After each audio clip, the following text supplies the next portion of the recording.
Good evening and welcome to the August 17th regular meeting for the East Point City Council.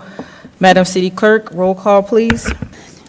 Councilmember Hemming is here. She just stepped out. Councilmember Freely will not be in attendance. Councilmember Atkins. Councilmember Ziegler. Councilmember Cummings. Present. Councilmember Mitchell. Present. Councilmember Caldwell. Present. Councilmember Martin Rogers. Mayor Chapman, we have a quorum.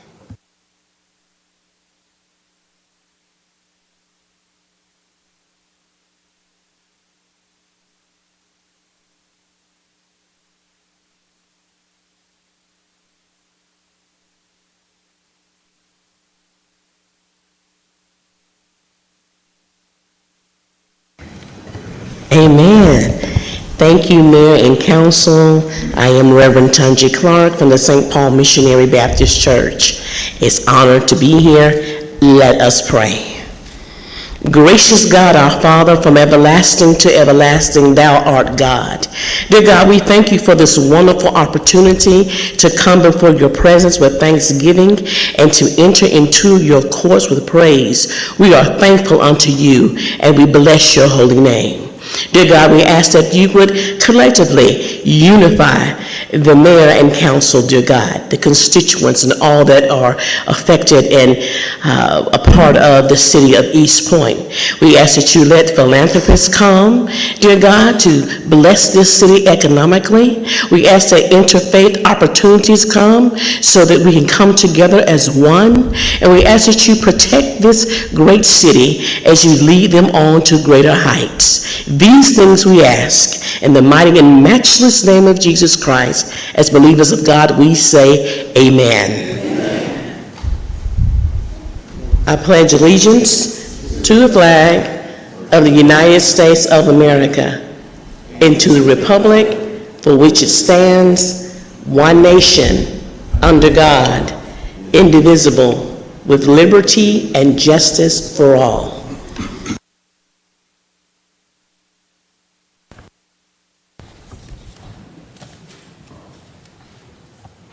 Thank you. And this evening, our Sergeant of Arms is Major Woodard. Is that correct?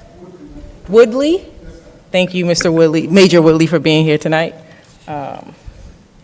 And so before we move forward with the adoption of the agenda tonight, we can go over any items that we need to, I think we had one item that we wanted to add to the agenda. Thank you, Madam Mayor. I'd ask my colleagues to accept a presentation by the Atlanta Habitat for Humanity. They want to give us an update on the work that they've done in the city and some ways that our residents can take advantage of programs to improve and maintain their homes that might be available to the community. Okay, thank you. Is there a motion to accept the additional item to the agenda? Well, I'll make the motion. Okay.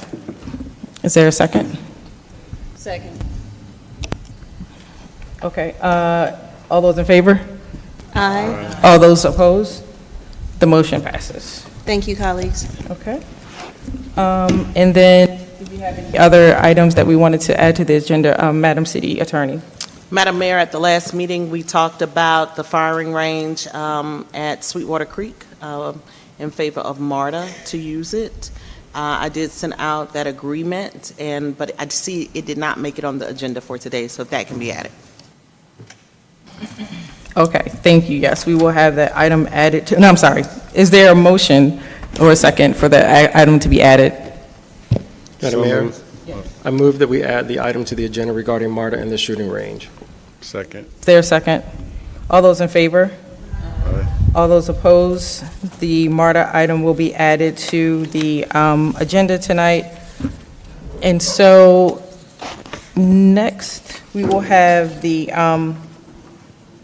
okay, with those changes, Council, is the, I'm sorry? Number 15, can we put that on the work session? I still have a couple things to work out. Okay, we'll be moving item number 15 to the work session and then to the the September work session? Correct. Okay, Madam City Clerk, can you make note of that, please? Thank you.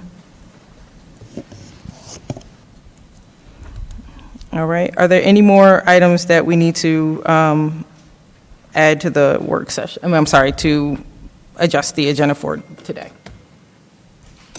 Hearing none.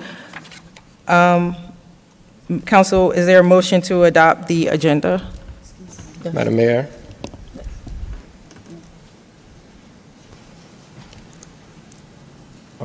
Madam Mayor, I move that we adopt the agenda with the edits as presented and stated this evening. Thank you. Is there a second? Okay.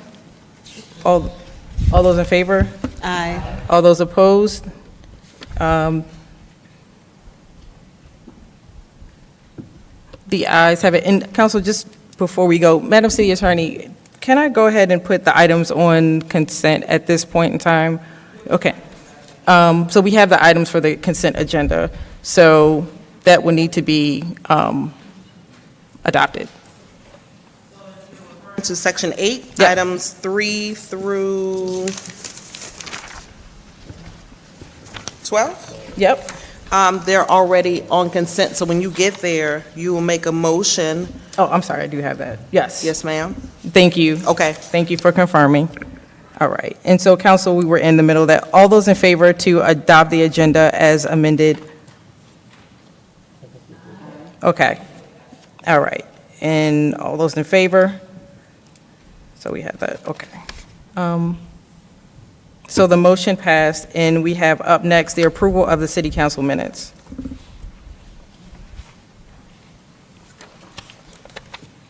Is there? Yeah, I make a motion to approve the city council minutes from the regular meeting on August 3rd. Okay. All those in favor? All those opposed? The motion.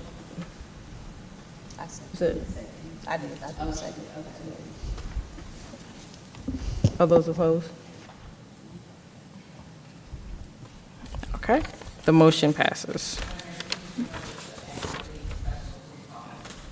Okay, and just to clarify, just at one point, since this is a procedural motion, does that, and it's not like an actual item, does that still, okay, just making sure. Okay, thank you. All righty. So now we will move, thank you. Is there any discussion on that at all? Okay. So now we'll move to the public hearing section of the agenda. Madam Mayor, we don't have any items for public hearing tonight. And, I'm sorry, and public comments. We have 11 public comments this evening. Okay.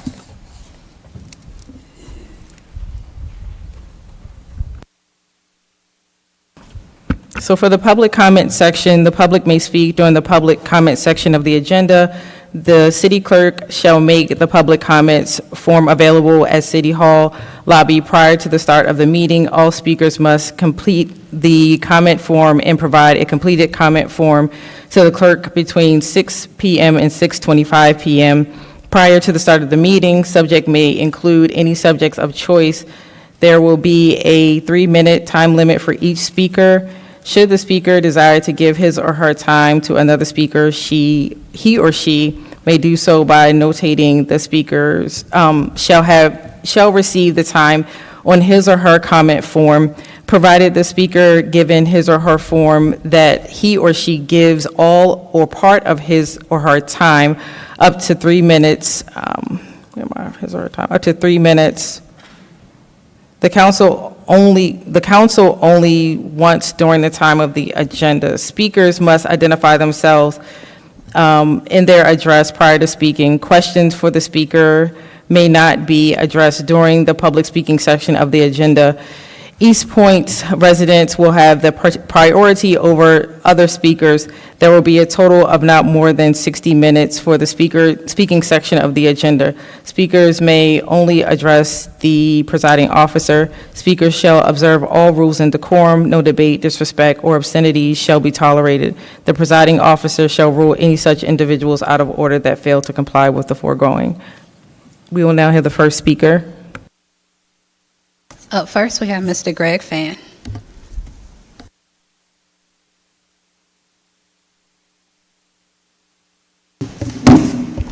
Madam Mayor, members of the City Council. Tonight I come to... Mr. Fan, can you Yes. please confirm your address, please? Man, if you don't know about now, you'll never know it at all, okay? I'm just trying to follow the rules. Okay, well, I'm gonna give you the room, 1884 Conley Drive. How about that, Thank Madam you. Mayor? Since you're the mayor, I'm gonna do what you asked me to do. Okay. I just need for you to do what I asked you to do. Yes, sir.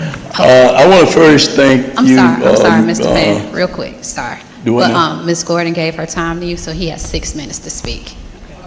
I first want to thank you, Attorney. I do. I sit and watch the work session to 1 I'm sorry. o'clock. Do what Mr. now? Fan, can you direct your comments? Do what? Go ahead and with your, go ahead. Did you start the timer? Okay, go ahead. I Mr. want to Fan. thank you because I sit and watch the work session the other night to 1 something. And you corrected the executive session matter when you had them to vote on it in the council meeting or in work session. So I want to thank you for that. And you also had them to say what they voted on. I had them vote when they came out and what they were voting on. So anytime we go in executive session, we come out either it's no action or what the action is. And when you're talking about money that you're spending, going to have to spend of our money, then we need to know what you voted on that you're going to be spending money on. The taxpayers need to know. Thank you here. I appreciate you. All right, the other thing I want to say is that, you know, Mr. Jones has been here 17 months, and we've been dealing with this budget. And we've had employees to leave, and we've had employees to be fired. Most recently, the personnel directors retired. And it seems that the people that he has employed, his judgment in terms of hiring staff is a little lacking. It's a little lacking. Because when we look at the finance director who he employed now, she was hired in another county in the state of Georgia, was fired for not being able to do what she needed to do in terms of the finance of that city. But now she is our finance director, and now we're dealing with a budget that you guys have put together. You guys put this budget together.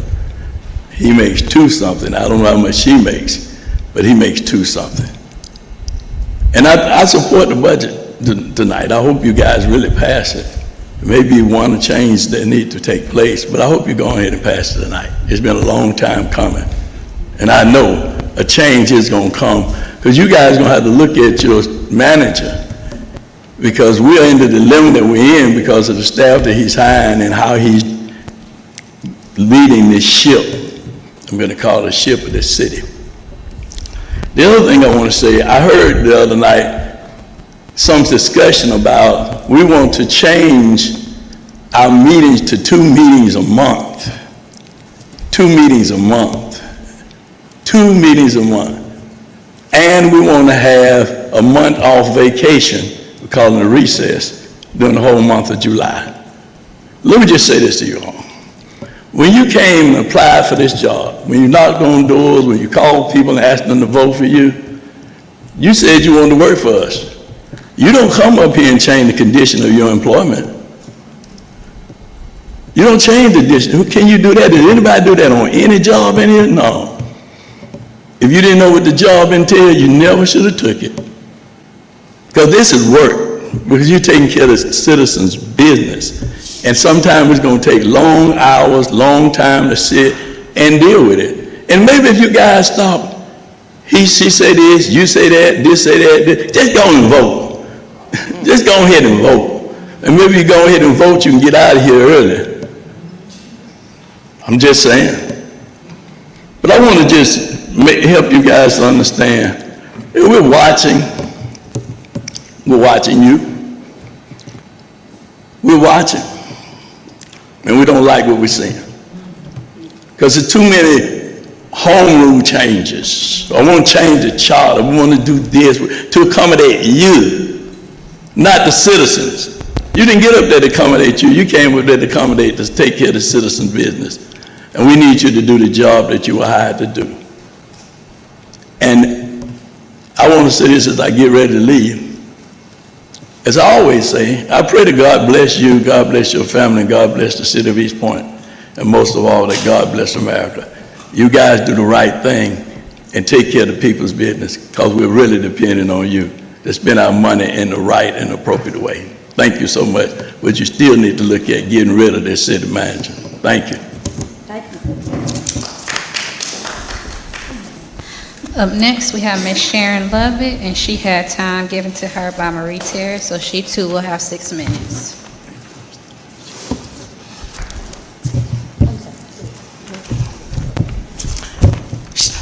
Mayor and Council, Sharon Lovett, 2830 DeLoe Drive.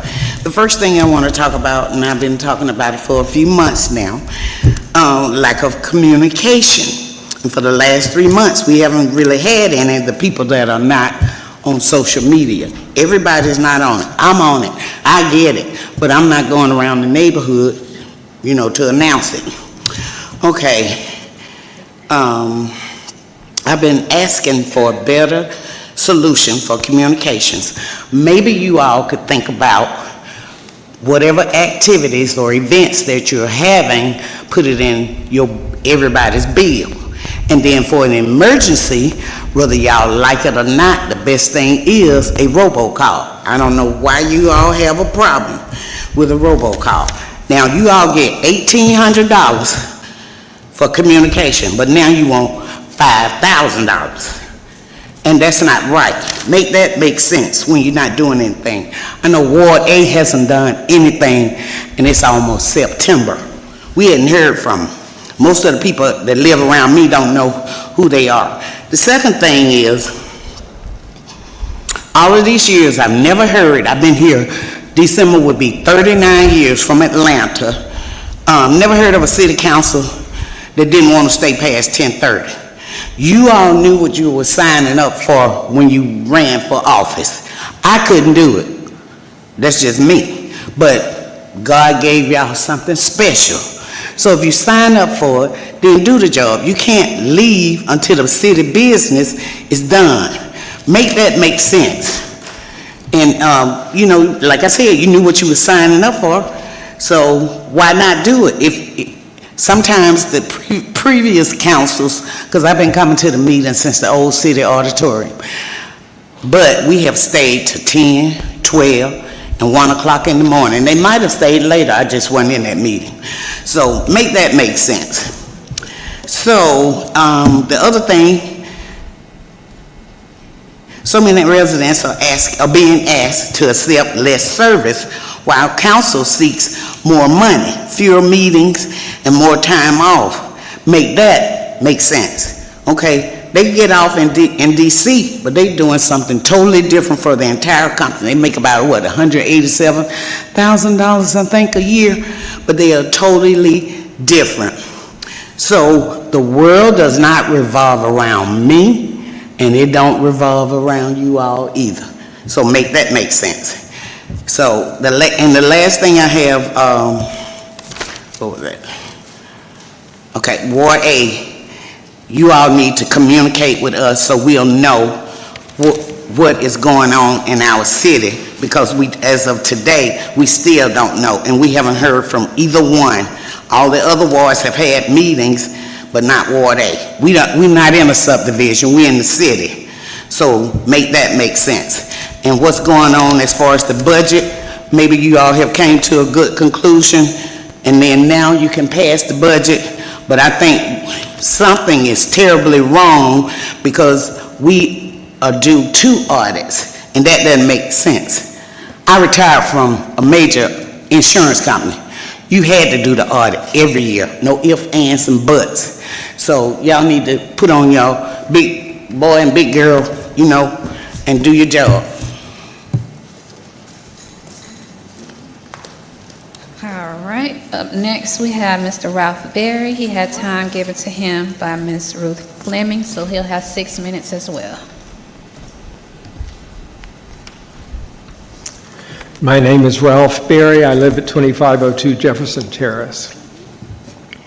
At its August 3rd meeting, Council spent an hour and a half debating how to disqualify Mr. Jeremy Taylor from serving on the Ethics Board. The entire discussion focused on one sentence. The crucial part of it reads, "No person shall serve as a member of the Ethics Board if the person has or has had within the preceding year any interest in an official action of the city." The problem for council was the word interest.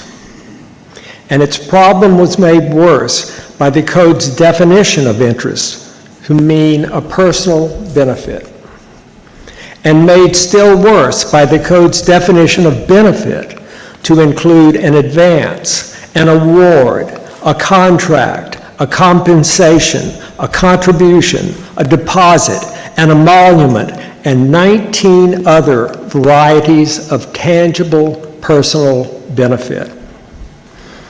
Although I found council's hour-and-a-half discussion to be both confused and confusing, I commend the members of council for never even once pretending that Mr. Taylor had any interest in the ethics complaints he filed against council members, or not as interest is defined in the code.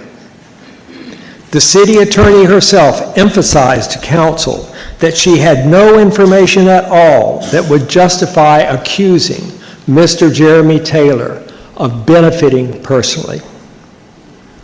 Instead, council decided simply to ignore the word interest. That is, it decided to act as though the part of the ordinance about having any interest just did not matter. Of course, if you remove that part, the sentence no longer makes any sense. And even more importantly, it no longer says what relation to an official action someone would need to have in order to be disqualified. After all, if all that's needed to disqualify Mr. Taylor is that during the preceding year the city took an official action, then everyone would be disqualified. So council decided to substitute being involved for having any interest. That is, council decided it could disqualify Mr. Taylor if he were merely involved in an official action. It didn't matter whether he had any interest in it. And for those who wonder where the word involved came from, they can read the first paragraph of the city attorney's February 4th email to council member Jeff Ray Hemming. There, after the attorney says that what gives her pause is the section in the charter about having an interest in an official action, the attorney adds, if or when the city takes official action on the complaints filed by your proposed candidate, that can be considered involved in an official action.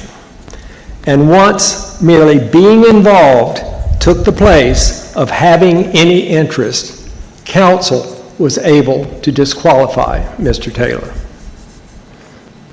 Of course, council still needed to talk for an hour and a half first, because as every council member knew, the ordinance does not say involved.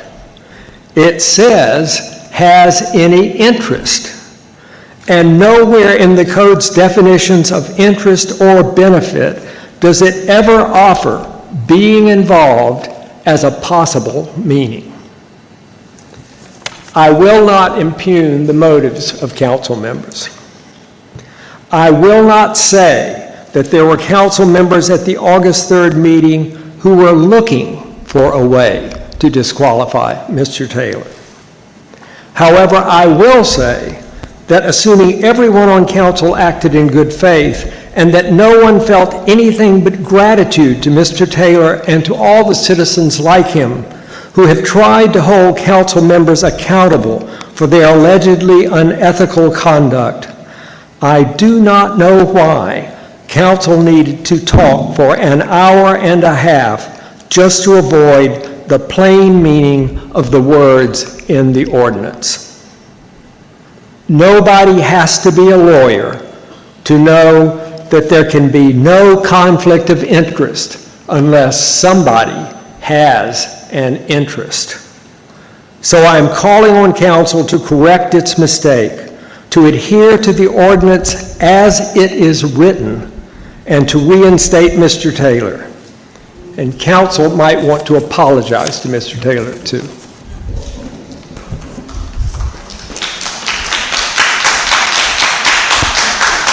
Up next, we have Brian Anderson.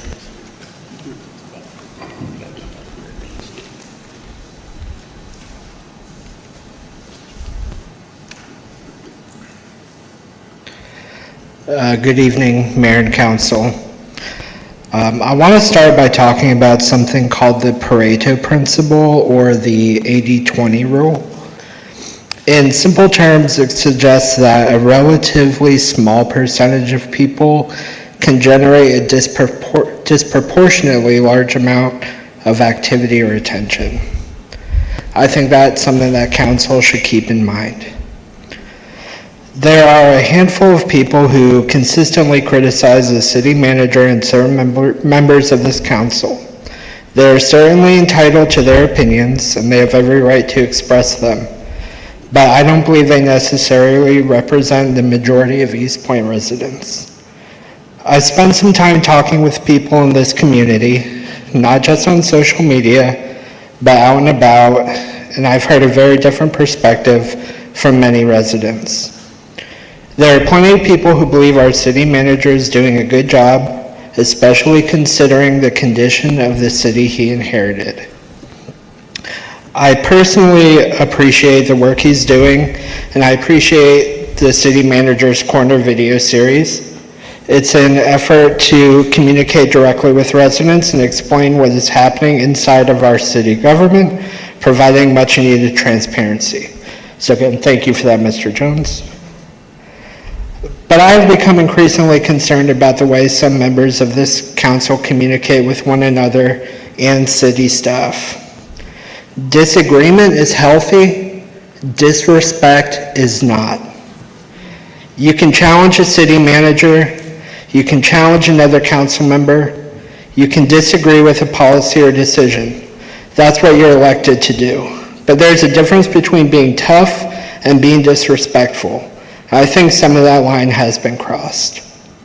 I would remind everyone here that people watching these meetings aren't limited to the residents sitting in this room. Businesses are watching, potential investors are watching, future employees are watching, and other governmental entities are watching. People who may be considering bringing their businesses, their jobs, or their investment to East Point are watching. And they aren't just listening to what you say, but how you say it. Your attitude, your demeanor, and the way you treat people can have consequences that you may not anticipate. And finally, I'll be honest about something. I have pause about some of the votes I've cast in the past. I had very high hopes for this council after the departure of some of the previous members. I thought we might see a fresh start, a different tone, better cooperation, and a stronger focus on getting East Point moving forward. Unfortunately, at times, it feels like we're getting more of the same. I hope I'm wrong. Because East Point doesn't need another council consumed by personalities, grudges, and political battles. We need a council focused on solving problems, rebuilding trust, fixing our finances, and making this a city people are proud to call home. Please pass the budget tonight. Thank you. Up next, we have Ms. Malaya Crawford.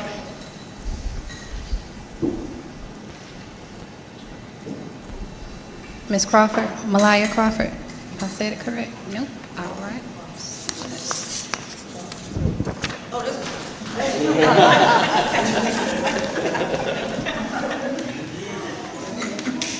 Good evening, Mayor Keisha and council members. My name is Malaya Crawford. I own property 4785 West Park Circle, that's Ward D, for Delightful. So I want to talk about the budget, y'all. What's going on? Like, people got to get paid. Like, you know, y'all come to work, do what you got to do. Like, maybe 2 weeks from now, you're going to get paid. But with what? Like, the budget still hasn't been approved. How are people getting paid? And I'm like really surprised that there hasn't been like a shutdown within the government at East Point. Because what money do we have? So what the actual budget with the details of it, you know, like, okay, 5,000 is gonna be for whatever. This is gonna be for whatever. Like a big umbrella of what it is, with what you have as far as the budget, like the broken down details of it. I know we need to cross the T's and dot the I's and all of that, but it's almost like, what is this, the 17th, going into the 18th month now? That's a long time to not have a budget going. Also, how do we do an extension? Like if we knew, okay, hold on, we're not ready with the budget yet, let's get an extended, something, just to say, okay, we're still working on it, y'all. We haven't forgot about it, but we are going to extend it so we can kind of, you know, see what's what within the budget, how to actually break it down and have like a more like succinct, detailed breakdown of what it is that we have as far as what's being spent up in East Point. There are so many different things that rely on what a budget is. You know, you can't just spend frivolously. I know a lot of times people, they spend it, get it right back. Sometimes you don't have that, but we need to know what we're working with as far as having an idea of what we can do in certain departments, what we can do in the community, how we can help others, I guess, get jobs and, you know, really contribute towards East Point. But it's hard to do that if you don't even know what you have. We can go off of last year's or whenever the last fiscal year was, but this is a whole different ball game. There's so much more expenses. We have to accommodate all of these other things that are going on. But just like at the end of the day, what is the budget? What do we have? Let's get something going, like as far as saying, this is what we have, East Point, what do you think? Thank you for your time.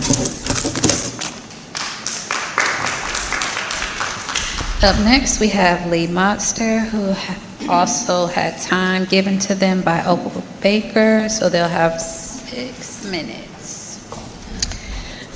Good evening, Madam Mayor and council members.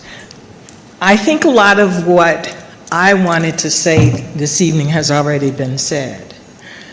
But there are 2 things that I really want to impress upon you. Thank you for agreeing or winning your seats and spending the time that you are spending. Thank you. And that includes you, Mr. City Manager, and our attorney. Thank you. I am in favor of you guys working more efficiently and not longer. Probably most of you have come here from work and you are dead tired trying to make some major decisions about our city. I believe efficiency is the key. I don't see the need to work the way they used to work and you're here until 1 and 2 o'clock in the morning. That makes no sense. So find a way to be more efficient, to be more collaborative with one another. The way I see you now, and back to Brian's point, is people are watching. They're paying attention to what you're doing. And quite honestly, you don't always look good. You look like sometimes kids on a playground. And that's not a good look for us as a city. If we want to move forward, we've got to do better. We're not going to always get what we want. But the budget needs to be passed. And there has to be a compromise. not just in the budget, but going forward. Part of why you are here today is because the residents of East Point were tired of what we had before. We were hoping to get something new. We put our votes on you. And we're hoping that the 18 months, 6 months that it took for you all to come together here was not in vain. We knew that there would be a learning curve because most of you are brand new. But we also counted on you getting along and not being personal. We counted on you being civil servants. Pass the budget, and then get on with the business of East Point. There are a lot of residents in my age group that deserve better, and even our kids deserve better. Do better. Get more sleep, get out of here before 1 or 2, make those changes, and let's move on.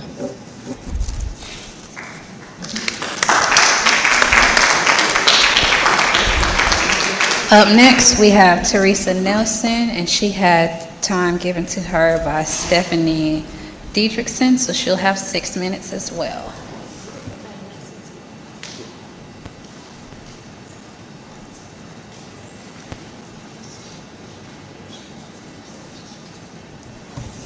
Good evening, Madam Mayor and Council. My name is Teresa Nelson.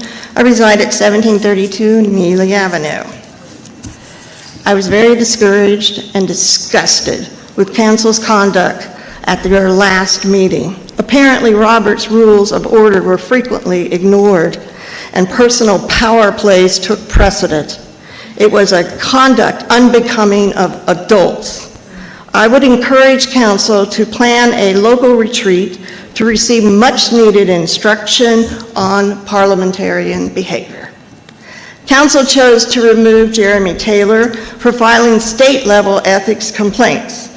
His city ethics commission post has nothing to do with the State Ethics Board. A relative of a former council member,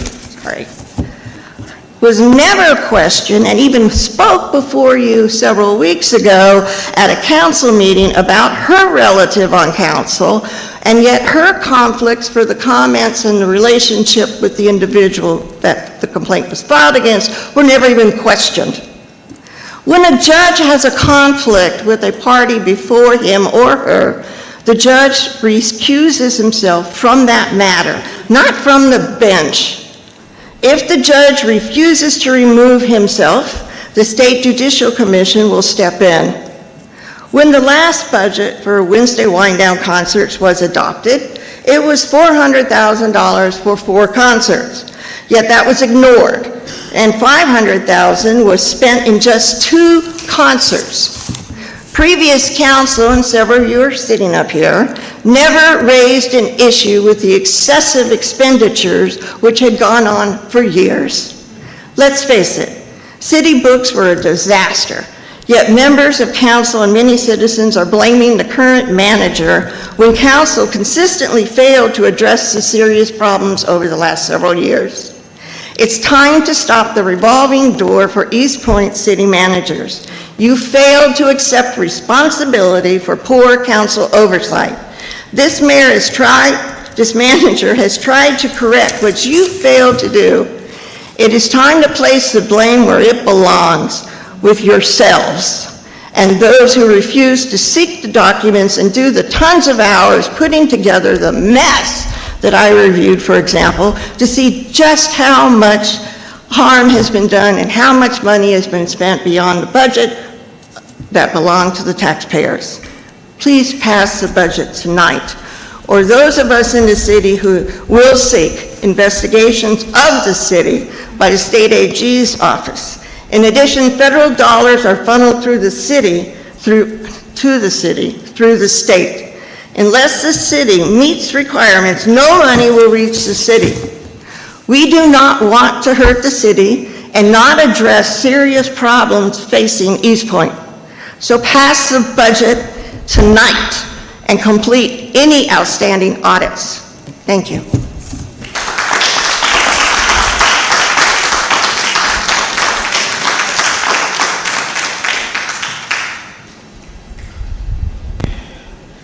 Up next, we have Kendall Phillips.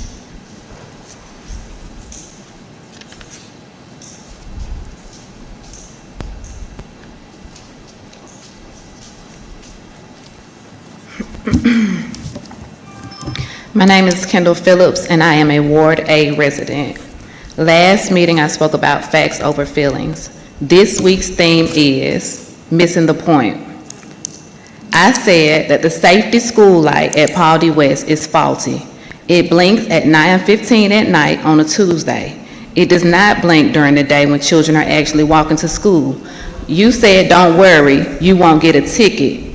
You're missing the point. The problem was never that I won't get a ticket. The problem is the light doesn't work. I asked how much money is in the account. You said $15,000, then $309,000, then $450,000. You are missing the point. The point is that the number should already be documented on paper, ready to produce when asked. A council member said some residents think there's $2 million out there. I'm the resident. Though from my documents, I believe there's a couple $100,000 less than that. You're missing the point. The point is not whether I'm right or wrong about the number. The point is I have filed open records requests for 14 months, and not one person has come up here and said, Ms. Phillips, I see why you're thinking that. You are wrong. Here are the receipts. That gives me every reason to keep asking. You offered me a private meeting to discuss the matter. You're missing the point. I don't want a private meeting. Everyone in the community needs to know, not just me.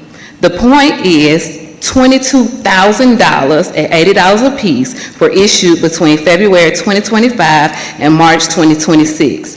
What are your plans for that money? A resident's car registration got held up over unpaid citations. After a phone call, someone rescheduled her court date personally. You're missing the point. That should not depend on one phone call. It should be standard procedure for everyone. Someone laughed and said, oh, what fun? Or according to some residents, there's money to use. You're missing the point. Again, I am that resident, and it is not a joke. It is $450,000. The contract says that the money comes in monthly on the 15th. Last week, the council was told it comes in quarterly. You're missing the point. Two different answers, same fund. You tell us the $11 million is restricted. You tell us the Red Speed Fund 217 is restricted too. You're missing the point. The point is completing an audit. Now let me tell you about Stockbridge, a 21-page investigation, a suspended mayor, locked doors, an outside investigator over one hotel night, one picture frame, and a $38 Uber Eats order. Here, $450,000 gets a laugh in a work session. You're missing the point. The money was never the problem. The silence around it is. I did not come up here to point out what's broken. Every dollar in this account came from a resident, not a bond, not a grant, a person, a citation, a payment out of their own pocket. That deserves a standard. Do we have left? That's it. Okay. I'm sorry, but Ms. Arnold, were you speaking separately or were you, okay, yes. Okay, come on. Ms. Arnold, Ms. Kayvon Arnold's up next.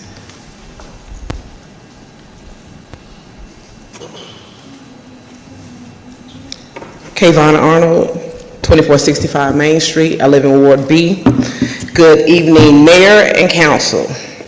I want to address something that was discussed during last week's work session. Council members Hemming and Atkins suggested that council consider giving itself a recess during the year, as well as reduce the number of council meetings. I strongly disagree with both.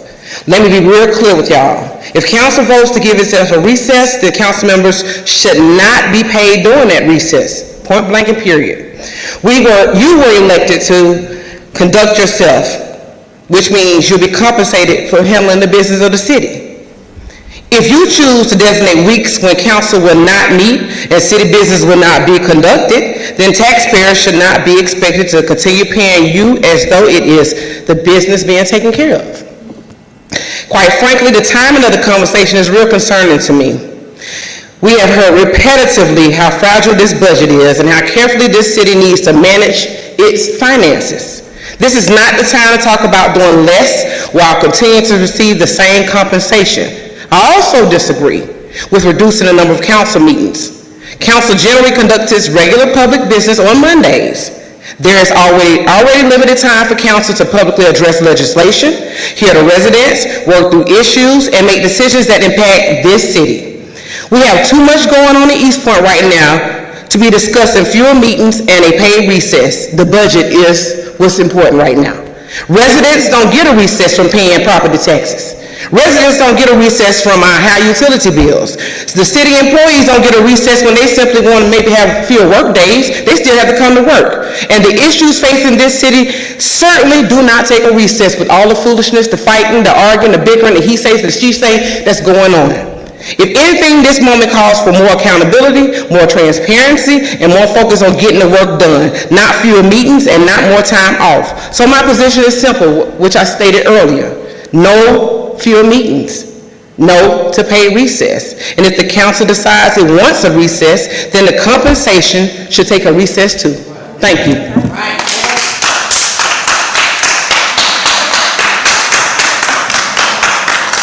Lastly, we have Stephen Dingle.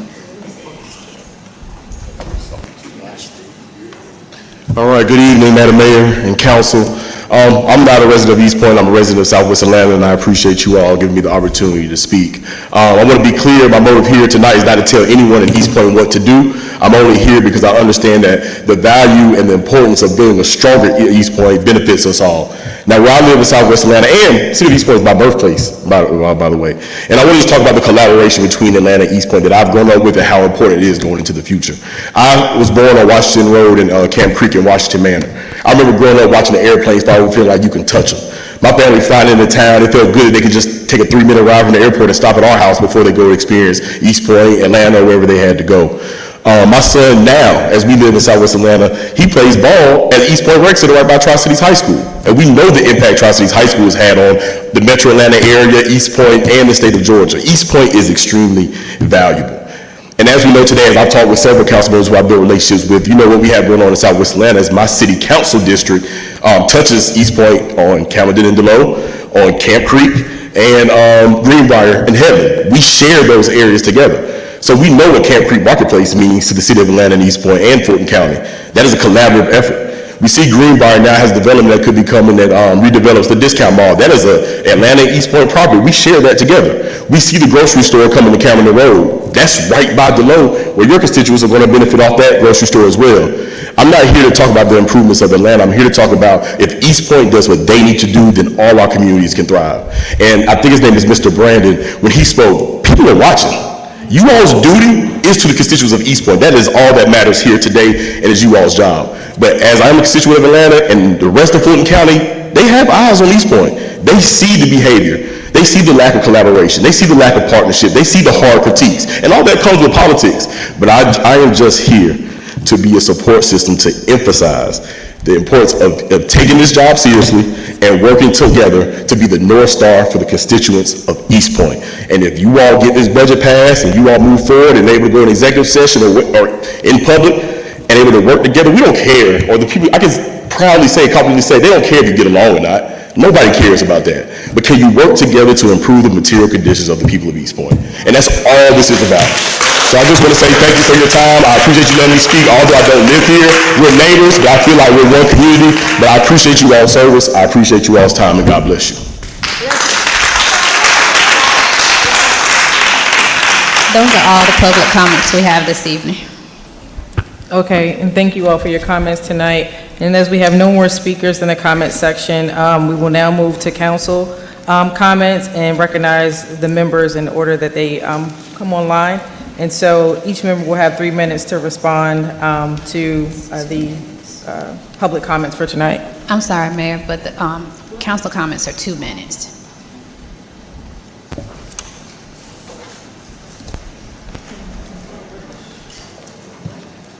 Okay, is that confirmed? All right, 2 minutes per council. Go ahead, Dr. Thank you, and thank you everyone who came out. I will not be complicit in illegal and unethical behavior. Some of my colleagues have tried to make the assessment of the city manager personal, as though raising concerns about what is happening in real time is not true. It is. This is about the people who elected us to protect the city, safeguard taxpayer dollars, and demand competent leadership.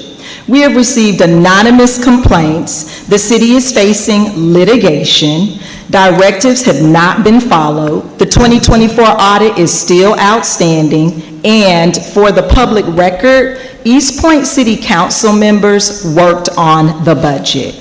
We lost our bond rating. The city manager knew this in January. Council found out 4 months later. He knew it. And members of the community have asked repeatedly for accountability.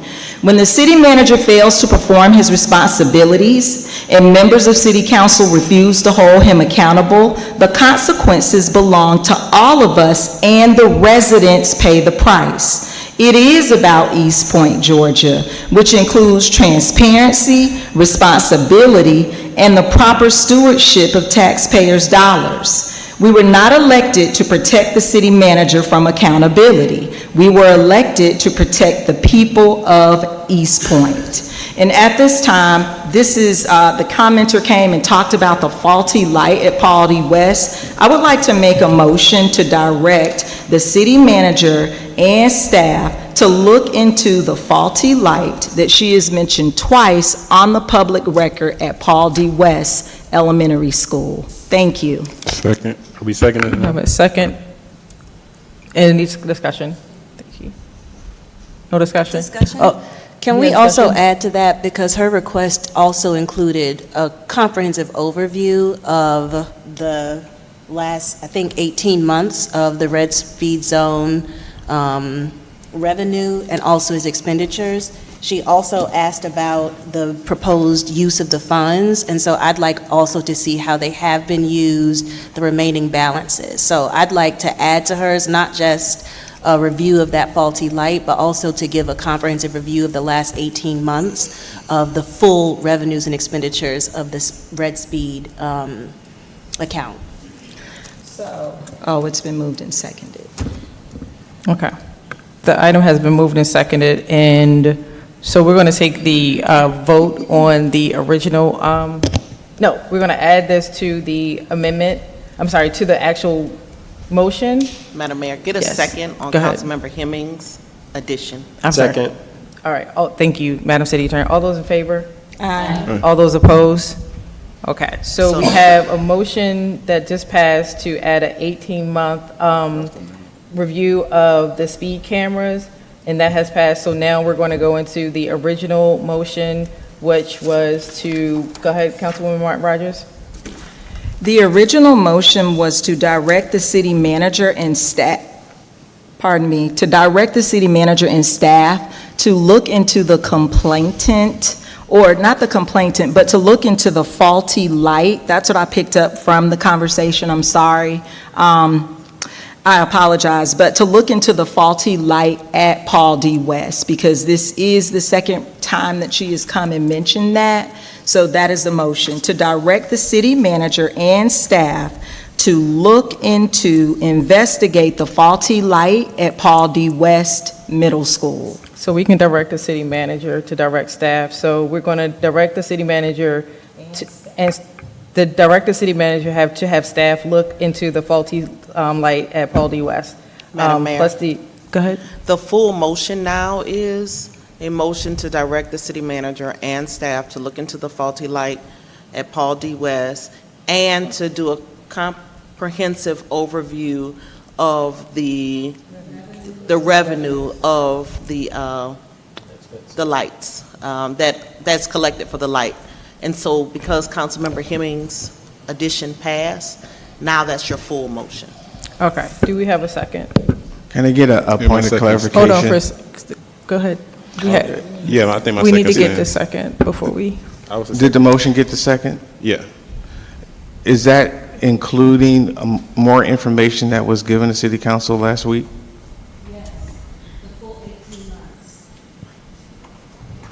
Yes, the full 18 months. Last week, what we heard about was the use of the red speed zone cameras for fixing the police lobby. But what I understand Ms. Phillips' request has been via email, and she sent it to us, that it's a full review of the expenditures and the revenue across all the cameras. Okay, so there was a collaboration of information that was given to the council last week with what I believe that information. So I just wanted to make sure if that information wasn't in that packet of information, then what addition do you need? So, the full 18 months.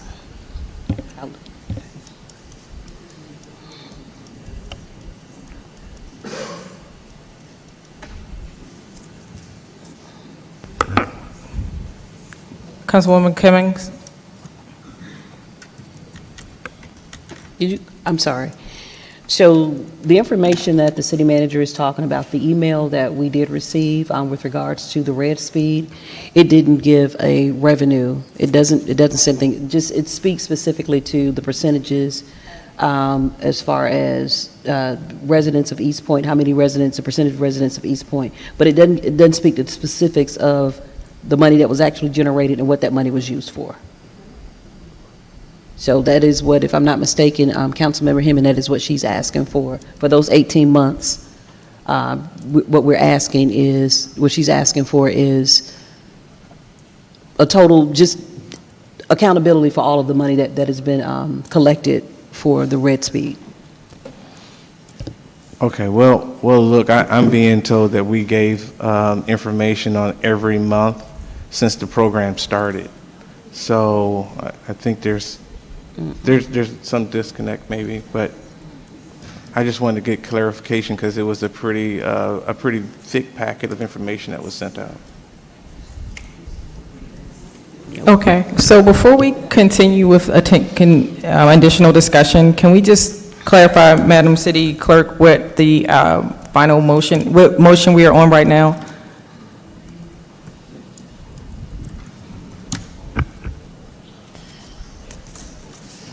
I have the motion to direct the city manager and staff to look at the faulty light at Paul D. West and a comprehensive overview of the revenue. Is that motion accurate? Okay. For the last 18 months. Okay, so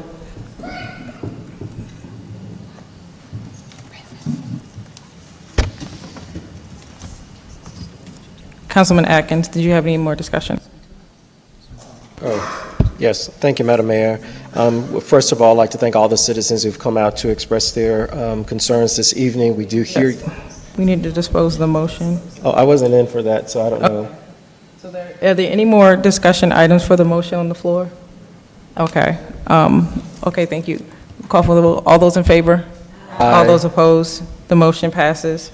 Thank you. We can now move on to Councilman Atkins's comments for the public comment section. Thank you, Madam Mayor. Again, I'd like to thank all the citizens who've come out to speak this evening, and whether you participated in speaking or just here to observe, I do appreciate your civic engagement on our business that we have to take care of here in the city of East Point, so thank all of you for coming out. I'd like to share that on Monday, August 31st, I'll be partnering again with the Fulton Atlanta Community Action Authority and St. Paul Missionary Baptist Church for Utility Assistance Program. We have 100 slots for utility assistance for this event. I encourage East Point residents who meet the eligibility requirements to come out and take advantage of this opportunity.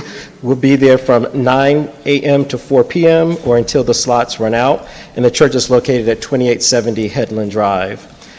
Also, on Friday, September 4th, 2026, Melba's Charitable Heart Foundation will be holding its second annual Fall Prevention Workshop for seniors and their caregivers. This event will take place at the Bowden Center and will feature doctors, pharmacists, occupational therapists, and others who will provide valuable information and resources to assist in making sure that seniors can age in place with no falls or very few falls at all.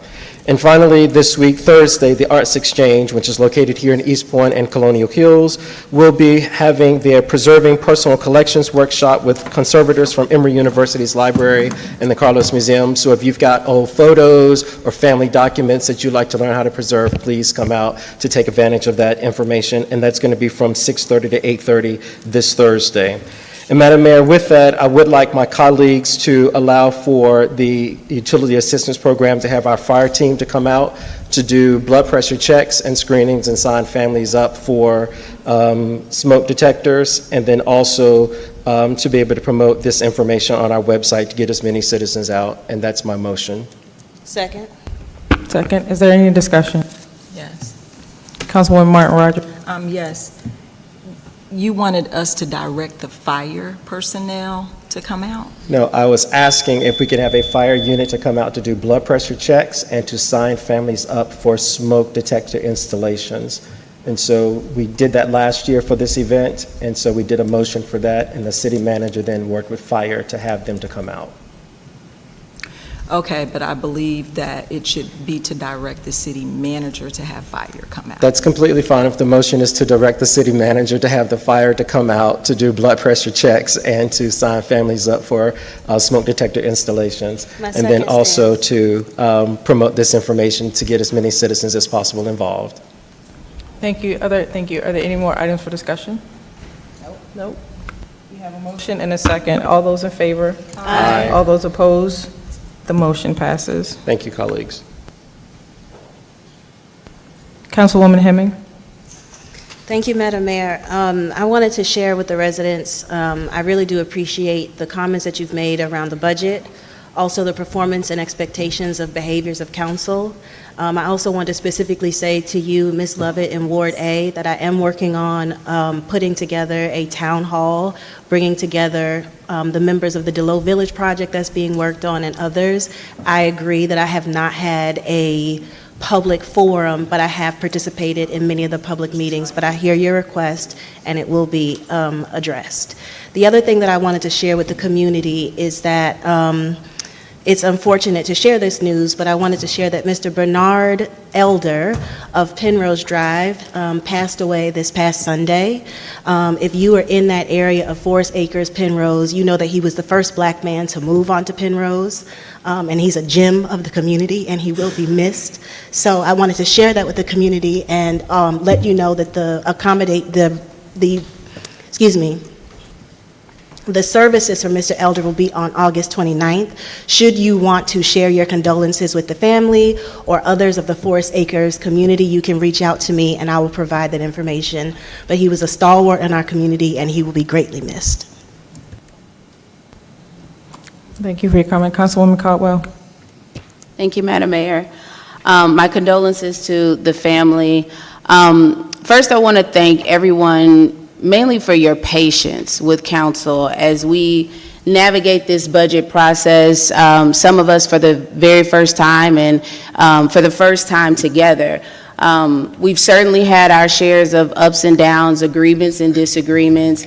And while I still have a few concerns with the budget, that I believe will require some continued attention, I do want to say that we have made meaningful progress.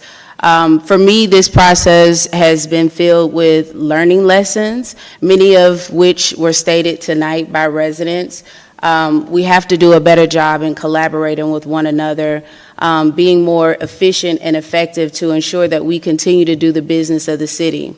I do have one announcement. Microsoft will be hosting their Community Mural Paint Day. This is at our newest, well, actually I'll say our first green space in Ward D, our first pocket park. That's going to take place on Saturday, August 29th between 11 a.m. and 4 p.m. The address is 4165 Ben Hill Road, East Point, Georgia. And there's just maybe one requirement. You must be at least 5 years old to participate, but we'll be able to help make the park beautiful. Thank you. Okay, are there any more public comments at this time? Okay, hearing none. Thank you. I just want to clarify one procedural thing. During public comments, the member of the public said that they had matters of concern about the budget, and also address other concerns, including the meeting. So the budget has been identified as an agenda item for tonight. The city attorney has advised that the chair, that I may consider amending the order of business after the public comments, which this is the section that we are in now, and can conclude that we can move this agenda item up. And so before I do that, I do want to see if if there is a motion to move item 13 up at this time. So moved, Madam Mayor. It's been moved and seconded. Any discussion? Thank you. All those in favor? Aye. All those opposed? At this time, we will move the budget item up to the number 13 up.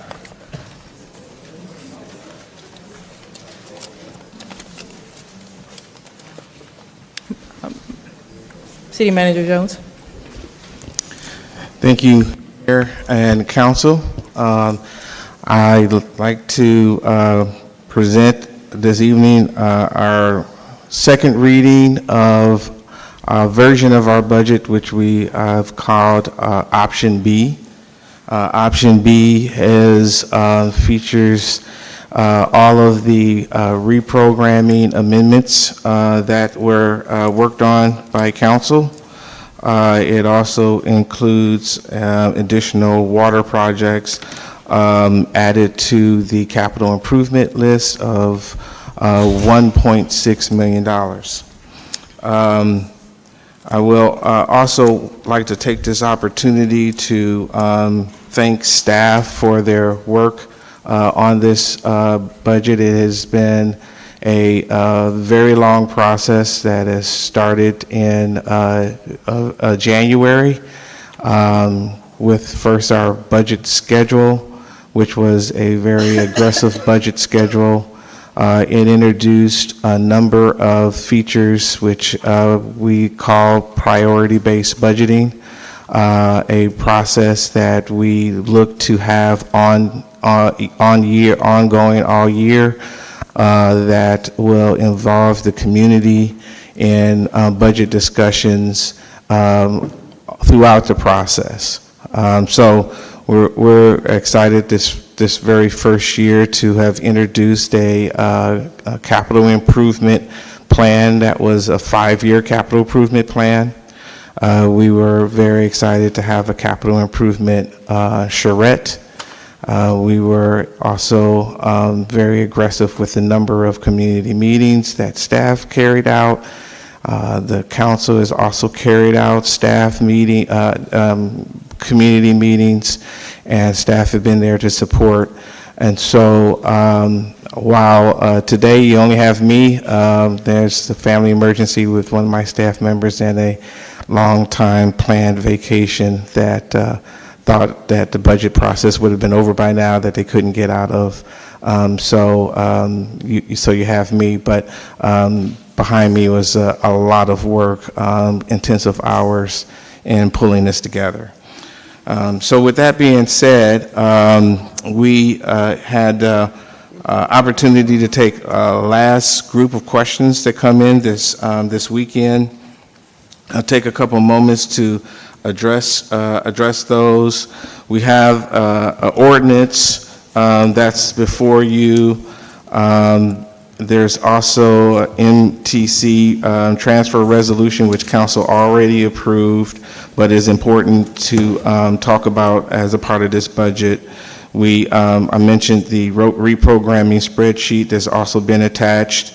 We have an email from the interim finance director indicating that the digital book had been updated. We also have a number of budget memorandums from myself laying out all the different options, and then another budget memorandum focused in on option B, which is prepared for second reading and potential approval this evening. So with that, the general overall budget is $197,787,804. Out of that, the general fund operating budget makes up 69% $1,574,964.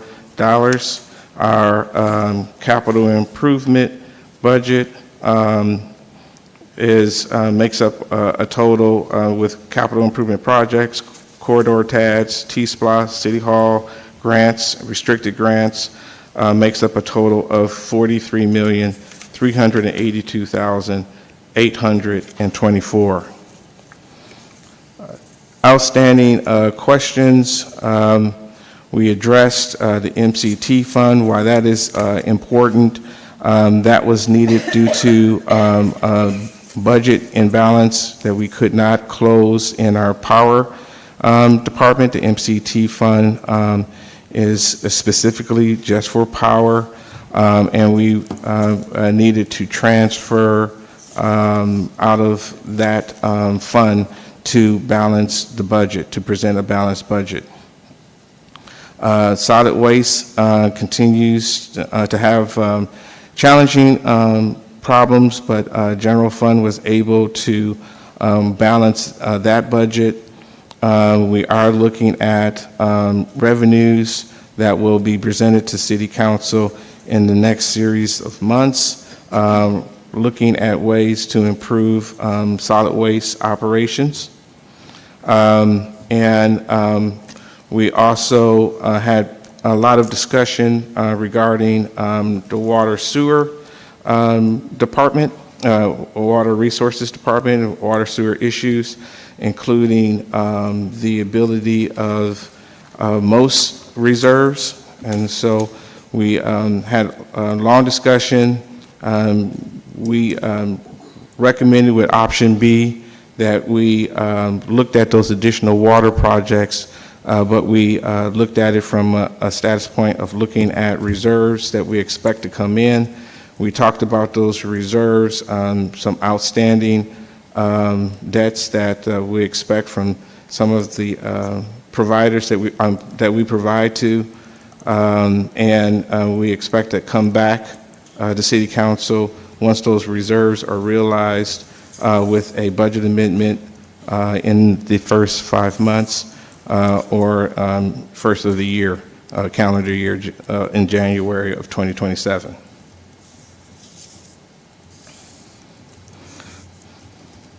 So for tonight, believe we have answered all of the questions that was presented in just yesterday, actually. And that's in the memorandum that I've prepared that it should also be in front of City Council this evening. With that, I close my presentation. Okay, thank you, City Manager Jones. First, we have Councilwoman Caldwell, and then we'll move to Councilman Mitchell. Thank you. Madam City Clerk, can we pull up the budget book?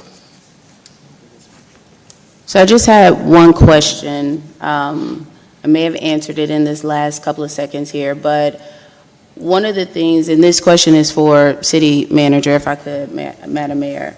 The council approved reestablishing the Office of Equity and Inclusion with funding of $250,000. I want to see where that is listed in the budget because I had a hard time finding it and it doesn't explicitly state it. And actually, I can direct you to a couple of pages that's leading to some of the confusion. First page being page 29. Well, actually, if you want to start off at page 105.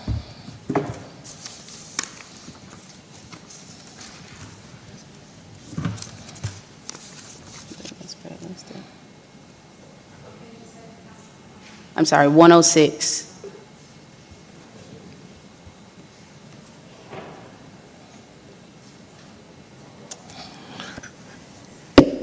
While she's pulling that up, I think the answer is that you're not going to likely see something called the Office of Equity and Inclusion by name. So I think I cannot, as in the city manager's authority, get rid of a department, so to reestablish, it never was decommissioned or de-established, if you will, if that's a word. What we were able to do was to take the employees, and again, we talked about that department being fully funded by ARPA funds, and that was funded at $1,200,000. So a $250,000 investment only really protects certain activities that the department was doing, not actually the department. So we were actually, with the talents that we had, this is actually kind of a great thing. We were able to enhance some of the activities being done in the police department that included issues like working with mental illness persons, also working with de-escalation, and also working with unhoused individuals. And so that person was able to be involved into the police department doing many of the same things. And you may recall there was a lot of cross-department collaboration that involved some of these same activities. So now that the police department is able to consume the expenses for that person, we no longer have to, rely on ARPA for that. And since ARPA is gone now, that activity is able to continue on.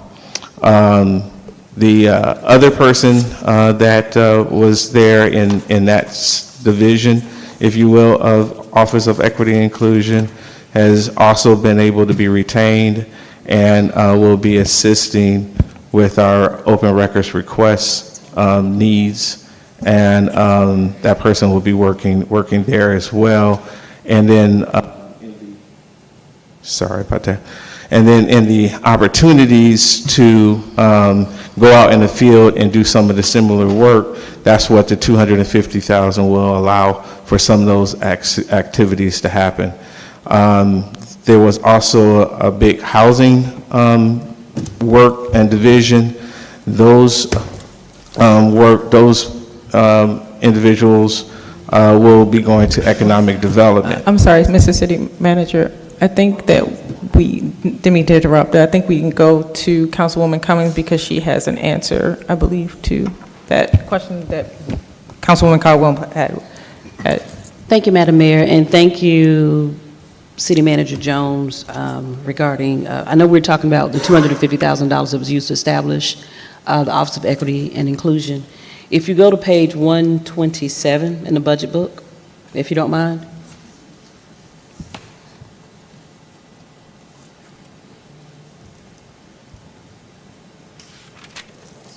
The red, that's the adjustment that was made. That's the $250,000 that we were looking for. So That is it it. is there. That's it. Okay. All right. That's what I wanted. I didn't see it. I did a search for it, and it didn't pull up. But that's where it's, so it's housed right now currently in economic development. So that's where that money is housed. But just so you know, for your clarification, that it is there, the $250,000. So thank you for that. But that's where it's currently housed. Okay. It's a little bit different from what the city manager just mentioned, but we did, as council, come to an agreement, and that was a part of the directive that was given on August 3rd, was to reestablish the Office of Equity and Inclusion. We were going to have a conversation, and it says it all here, followed by council discussion on name change and legislative policy. I just also want to state for the record that the Office of Equity and Inclusion does much more. They do financial literacy programs. They've also have a home ownership program. They've helped over 60 residents get homes last year. So there's much more a part of this program, and we want to be able to keep those services going. So it's in here, I see it, I'm good with that. For me, I want to go ahead and make the motion that, well, I mean, we can go into discussion for the budget. So I move that we approve the, Actually, Madam Mayor, there was not a motion on the floor for discussion. So this motion is appropriate, and then if it gets a second, you can go into discussion. in my motion, I move that we approve the FY '27 budget. Second. Second for discussion. Okay, we have a motion on the floor and we have a second. And now we will move into discussion. Discussion. Okay. So first we had Councilwoman Hemming, Councilman Mitchell, and then back to Councilwoman Caldwell and Councilwoman Martin. Thank you, Madam Mayor. I just wanted to share with the public, because I know that there were some questions about discretionary funds and the work session discussion that council had. So, Madam City Clerk, if you could flip all the way to the front, I believe it's page, it's the page where we begin with the mayor's office. And that is page, looks like 38 and 39. Okay, and if you could zoom in on the detailed overview of the mayor's office. And then scoot over, correct, thank you. Scoot over so that the public can see. Perfect, thank you. So at our last work session, I led a discussion asking the city attorney to draft some legislation that would allow us to update our ordinances to align with our existing or expected expenditures for council. In that discussion, I asked publicly what the mayor and council members and others wanted to spend these funds for or spend them on, and to what benefit it would have for the community. And then ultimately, we ended up directing the city attorney to come back with legislation to further describe what the discretionary funds would be allotted to the mayor, council, and through another budget item called council committees. One of the community members asked what our heartburn or concerns were. I still have concerns. I even think someone mentioned in their comments tonight that our ordinance caps and limits council expenditures at $1,800 for council members and $2,000 for city council members. $2,000 for the mayor. And so I wanted to draw the public's attention to this item that says other professional fees. There are $30,000 that are being asked to be provided for other professional fees. And I've asked for a discussion about what this is and how the mayor and the mayor's office intends to expend these funds. And you can zoom in a little bit, Madam City Clerk, because I know it might be hard for people to see. You can't zoom in anymore? Okay, thank you.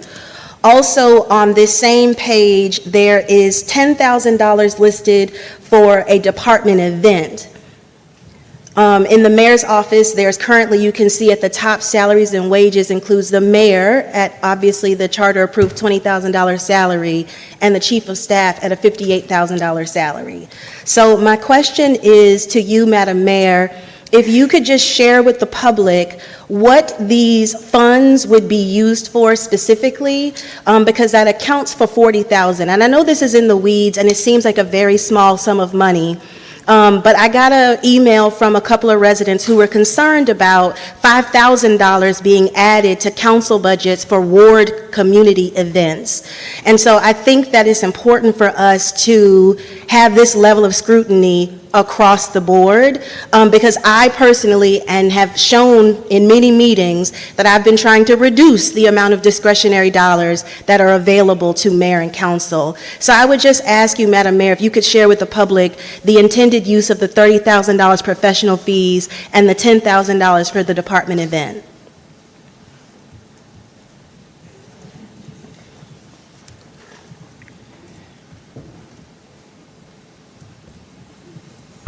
Thank you. Do I have to address that now, or can I go forward with the rest of the public comments? Okay, we can move forward with the following public comments. And Councilwoman Hemming, I'm happy to address the budget and the purpose of the fund. I have outlined in an ordinance in response to your request some of the the costs and the needs that are aligned with my office, including staff. The mayor is the chief of staff of the city. It's the chief spokesperson of the city. So there are requests there for her and for that professional fees. And there are a number of other things, but I did share that information with the attorney. And so we'll be able to address not each line item, but I believe that the information in the budget does show what some of those items are. And so I will now move to Councilwoman Mitchell, and then we will go forward. I have other questions, Madam Mayor. Okay, sure. Thank you. If you could also scroll to, I believe it's the next page, council committees. And if you could zoom in on the left-hand side. There are funds that are being requested here for, you can see that I moved $14,971 away from the budget that was previously allocated to me. There's also $20,000 of miscellaneous fees that are listed here, a council newsletter at $6,000, and then membership for GMA and NLC. The reason why I point this out is because although council members do not manage this budget themselves, it is managed by the city clerk, and there are upwards of $44,000 here that don't really have much of a description. So my proposal or my question to council would be, if there is an expectation that we're doing a city council newsletter, I think that we should plan that and make sure that those get out into the community. And also council needs to have, maybe not tonight, I don't want to stall the budget discussion, but council needs to have a discussion on how they intend to spend those $44,971. And I won't belabor this point, but if you continue to scroll through, each council member has a budget with a very clear amount of funding. It includes $11,000 for most council members. It includes $8,000 of travel. And then there was a recommendation to add an additional $5,000 for community events. The reason why I'm bringing this up is because I think it's really important for council to be honest and open about the amount of discretionary dollars that are listed for council. I've been talking about this since I got on council. I was not in favor of adding in the proposal that I shared. I actually wanted council to reduce their budgets by 10%. Somehow we didn't reduce budgets by 10%, but we add an additional $5,000. This matters. We heard it from the community tonight that they don't want us to make changes and add additional funds while delivering less services. So I'm happy for us to move forward with this budget, but I hope that this is not the end of the discussion, because I believe that there are upwards of $100,000 that we could reprogram for the community to benefit more directly from these funds. It's a small number in a $197 million budget, but I want to make sure the community knows that I have not stopped looking into these details. I yield, Madam Mayor. Thank you, Councilwoman Hemming. And Councilwoman Mitchell? Yes, thank you. Yeah, so there has been appetite as we do speak about the amount of money that is allocated to our community meetings. I was going to add on to Councilwoman Caldwell's motion. Not sure what the appetite is, but the money for our community meetings, I would like to, at least for Ward C, give that back to the city. I'm not sure how other council members feel about that, but Madam City Attorney, would that be a friendly amendment or amendment to, I guess, take our portion out if any other wards would like to remove that portion? I can also add that to this motion. Sounds like it would be, so far, C in Ward A. Councilmember Mitchell, it would be an amendment to the motion on the floor to approve the budget, which is allowed. But I would ask that for those monies, you got to say where it's going. So Back to the general, I guess. you want to put it in reserves, maybe? Mr. City Manager, what would be the best place to put that if we were to reallocate those dollars? Would we just back to the general or non-departmental, or do you have a preference? Yeah.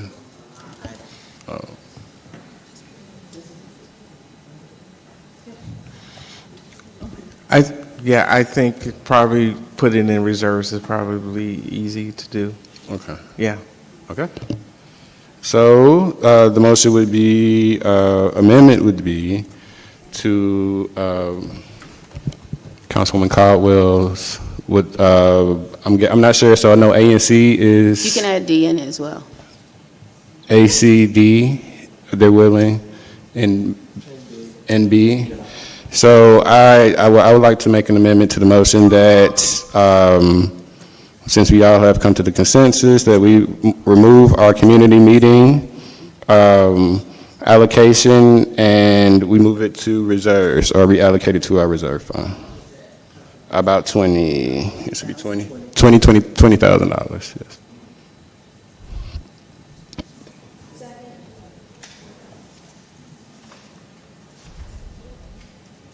Okay. Oh. Motion, I'm sorry, are you done? It's 20. You have something else to say, Councilman? It's 20. We have a. Oh, I'm sorry. We will have a motion and a second, so all to amend. Is there any discussion? No. Discussion. Discussion. Okay, so we have a discussion for the amendment at this point, so Councilwoman Hemming? Can we just show the community what funds we're talking about? They were additional funds added to the city manager's office, and they just blanket said Ward A, B, C, D events, community events or community meetings. I believe the page, I'm trying to flip to it now. The page, Madam City Clerk, is, I passed it. Page 115.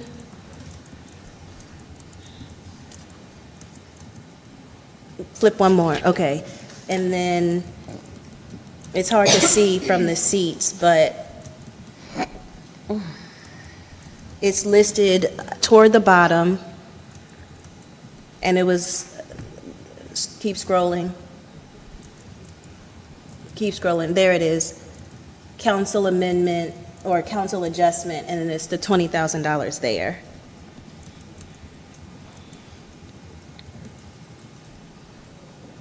I yield, Madam Mayor. I just wanted the community to see what those dollars we were referring to. Okay, so that was your discussion. Is there any other more discussion for this amendment? No? So, all those in favor? I'm sorry, go ahead. Okay. Go ahead, for discussion. All right, but we already took the. Just on this item.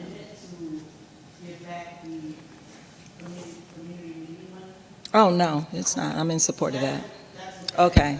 Aye. Have another discussion. All right, okay. Yes. So, got me.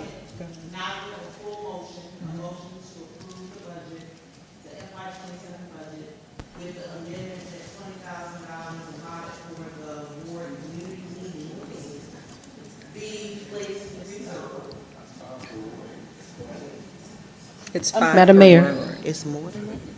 Let's see. On here, it only says We're buying, 20. it's 5 per ward, not It's per 5 council. per ward, not 5 per Not per person. council member. Okay. Sorry about that. So now you have a full motion. And so I think Councilmember Martin Rogers has discussion now on the full motion. Yes. Go ahead, Councilman. Yes, and I do. And I just would like the record to reflect that the issue isn't council. The city manager has been provided directive after directive, and somehow this budget has fallen back on council. It started with Councilmember Cummings sending a spreadsheet for everyone to chime in and participate in. Then Councilmember Caldwell, she also sent a spreadsheet, reached across the aisle to other council members, And we worked on this budget, and the final document, I believe, was presented by council, and then there was another document presented by Councilmember Atkins and Councilmember Hemming. Then another document was presented by Councilmember Mitchell. I just want the record to reflect that council is doing the work, and this is what the motion actually said. Councilmember Cummings, so all right, so the motion is to move forward with all of the adjustments and changes for the FY27 budget, adding in option B. Option B had the Office of Empowerment in it, making sure that the budget book is available for public view. Both digital and paper copies will be housed in the city clerk's office. Allow for the public to weigh in at the August 17th meeting for approval of the budget at the August 17th meeting, used initially from the general fund account by way of budget amendment. Second, Mayor Keisha Chapman, okay. 1 second in discussion, okay. All those in favor, unanimously. No one opposed the first reading. No one opposed this budget, but I believe there is a lapse in, I'm going to do what I want to do.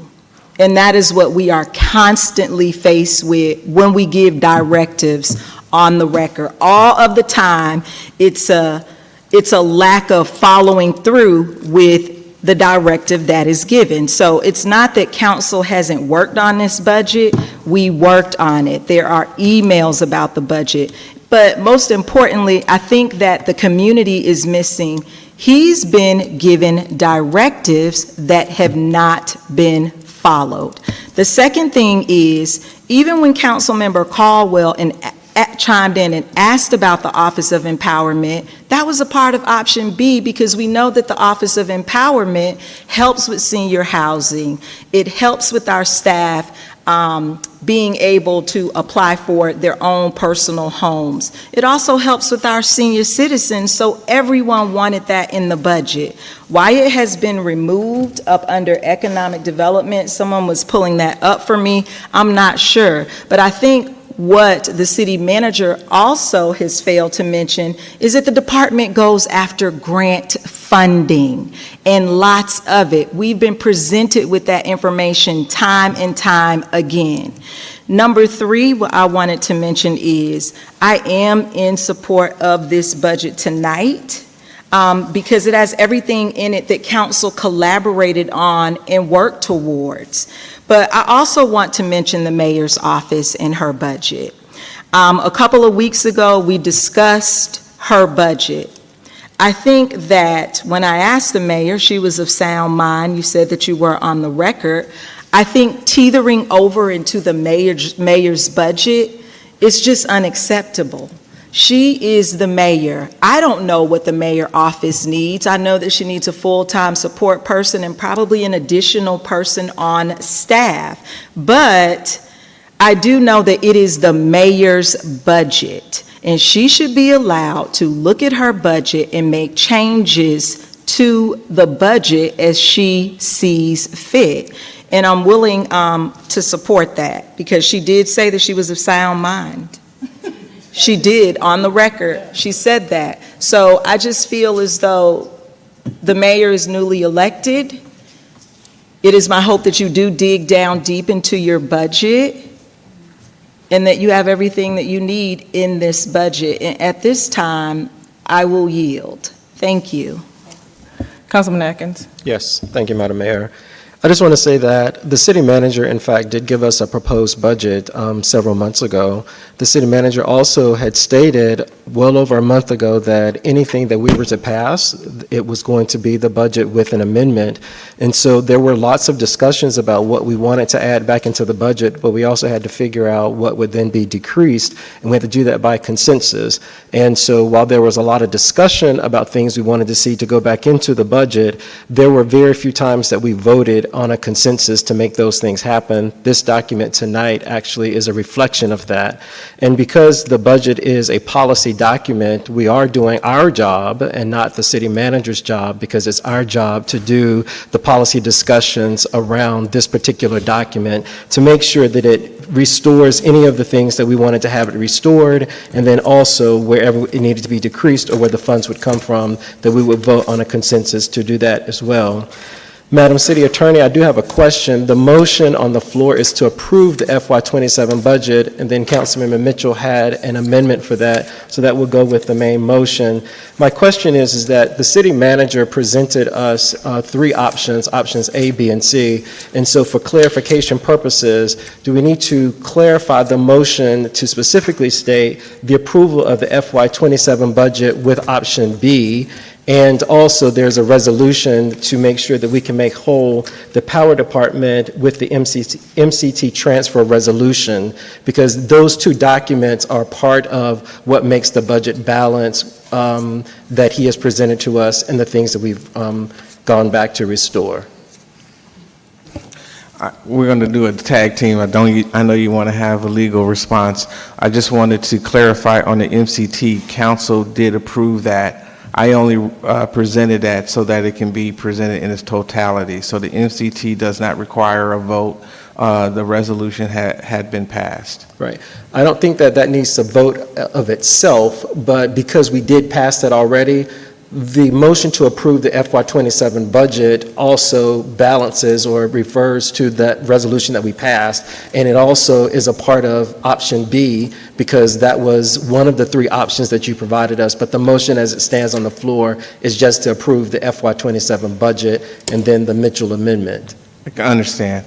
And I do want to also remind council that option B was the only option that got approval with the first reading. Correct. And so that's why I was just asking if we needed to clarify the motion, because we specifically moved forward with option B.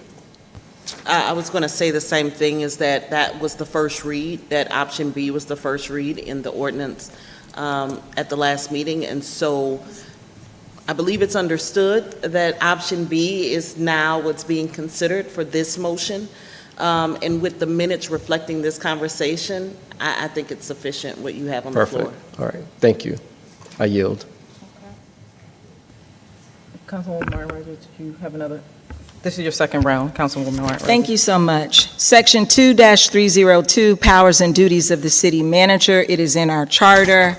I want to highlight number 13, perform other such duties as are specified in this charter or as may be required by the City Council.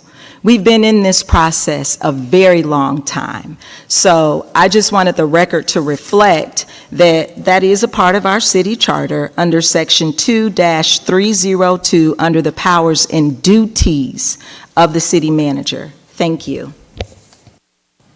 Okay, thank you. And I just wanted to clarify, I know Councilwoman Hemming had some questions about my budget.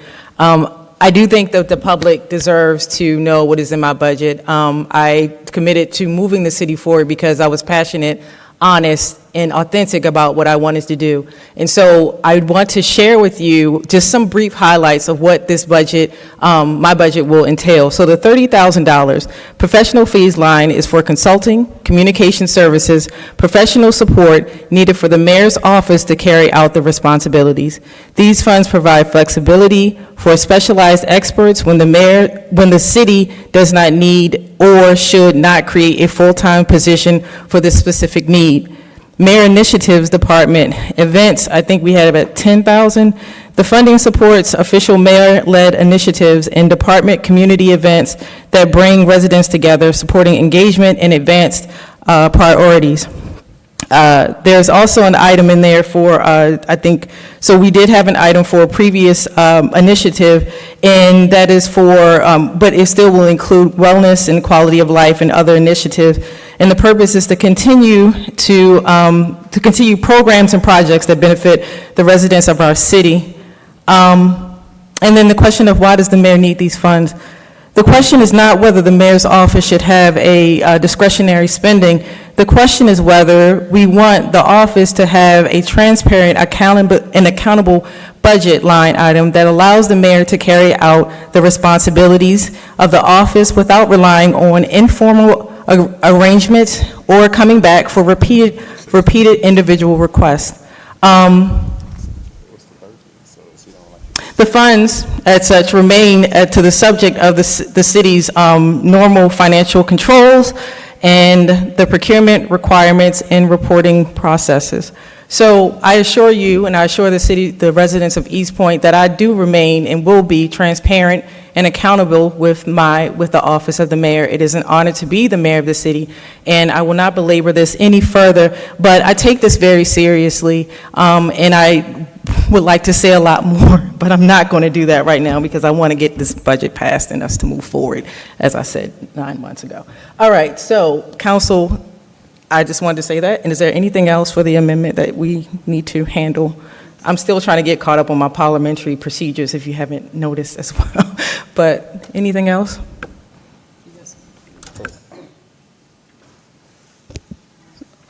So we're going to call the question. This is for everything, right? So this is for adoption and amendments, correct? Okay, call it. Aye. All those opposed? The motion passes.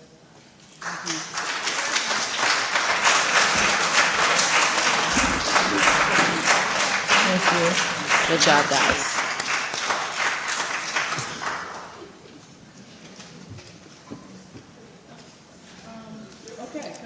Well, did you have a question about something? Okay, we'll move to the next item on the agenda, which is actually presentations, the Code Red campaign, and that will be from Councilwoman Cummings. Thank you, Madam Mayor, and I will be brief with this because we did do a formal presentation the August 3rd meeting, but this Tuesday, Tuesday of last week, City Manager Jones, myself, Deputy City Manager Tyler, Chief Thornton, Chief Buchanan, Interim Director Dimick, Ms. Garrison, Lieutenant Moore, and Mr. Bryan, we all got together and we had a robust discussion with regards to the Code Red campaign and what we were looking to do. And I just kind of decided to sort of take the reign on this, and this all kind of came from as a result of the water main break that we had last month over on Headland Drive. And one of the biggest things that a lot of the residents said was that they didn't know. And I know we did have Code Red that was in place, and I think about maybe 4,000 residents ended up getting the information about the Code Red, that we did in fact have the water main break. So what I wanted to do was to find out exactly what the problem was, because normally when I talk to residents, the biggest thing is, I didn't know. So I asked, what's the best way that that you guys can get informed? And a lot of them, basically, because everyone is not on social media, the biggest thing is text message or phone call. So that's kind of what Code Red does. But what we wanted to do was to make the distinction of what Code Red would actually do. So we had a meeting. City Manager Jones did come up with a proposed plan as well, and we are just sort of putting everything together so that we can send all the information out and get a final approval and go ahead a big push from council to support this effort. But basically what we want to do for Code Red is just to let residents know about the major things that are taking place in the city, such as a water main break, public safety, true public safety emergencies, when we have road closures, missing persons, evacuation notices, any type of critical information that goes out to the city. And what we've also entertained was let's see, there are going to be other avenues that we look at as well when we talked about, here it is, I'm sorry, let me pull it up.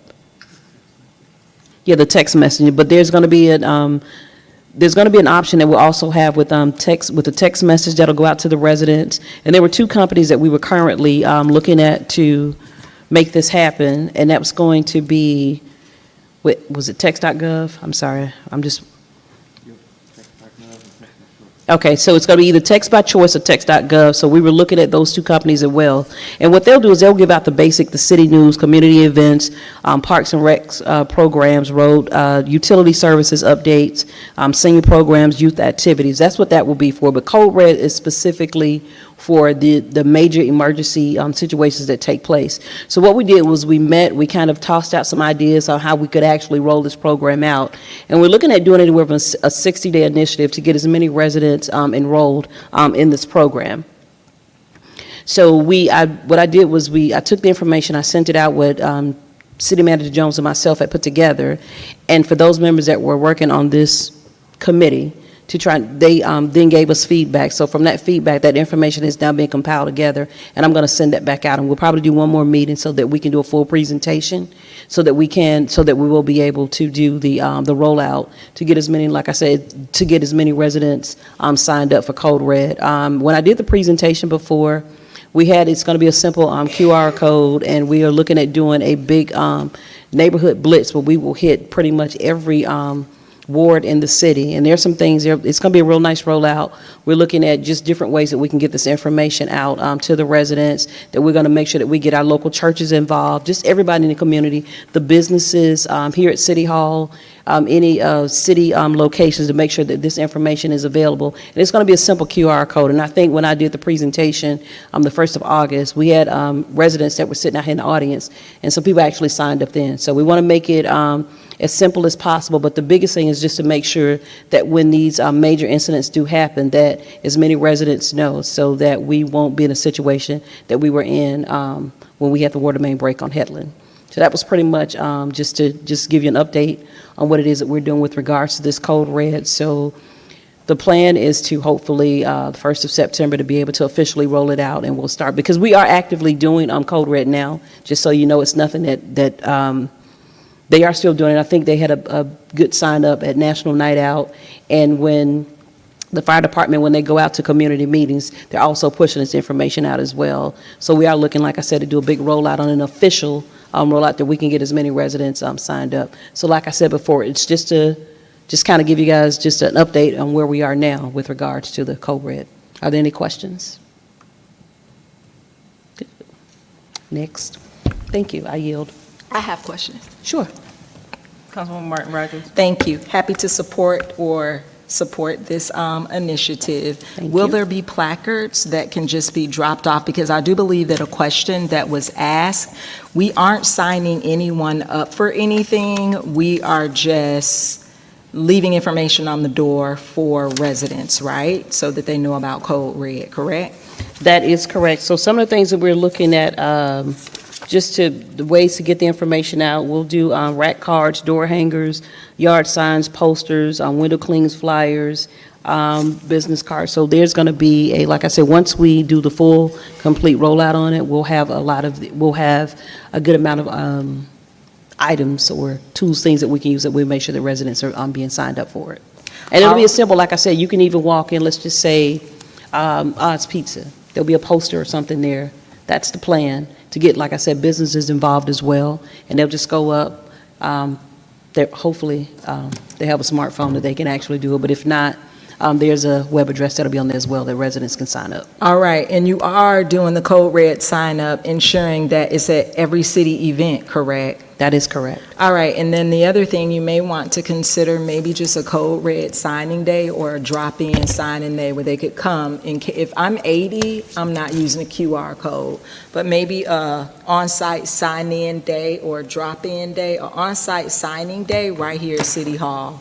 For those residents that may not be savvy with the technology, it's just a thought. Thank you. Sounds good. Thank you. I will add that to my list. Councilwoman Caldwell. Thank you. Sorry if I missed this, but I also am in support of the idea, want to make sure that we can get this message out to as many people as possible.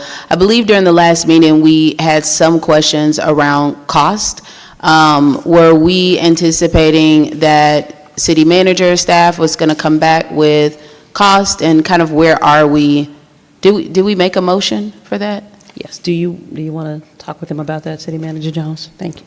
Sure. I was going to point you to your packet. There is a budget in the memo I prepared Right now, we feel pretty comfortable about the budget. We believe there's some opportunities for some savings in there. We've got some really attractive prices by some of our text vendors that we would definitely want to pursue, but to be on the safe side, these are kind of conservative numbers. But if you look, it's on my page 106, you can see that a total budget of $105,000. That's a year. That's for a year of activities. That includes Code Red and the text messaging platform that Council Member Cummings had articulated. So digital marketing, the community outreach, although there's not the point-by-point events and everything that is listed there, but the idea is to expend at least around $4,000 for all those multiple events throughout the year. There's, training and tabletop exercises that is also involved in there. A little money for the QR code for those who do use those kind of things, and then we also have a little money for program evaluation, surveys, and making sure that we're meeting the numbers that we have planned to reach. So, I'm sorry, City Manager Jones, what page are you on in this, what you're discussing?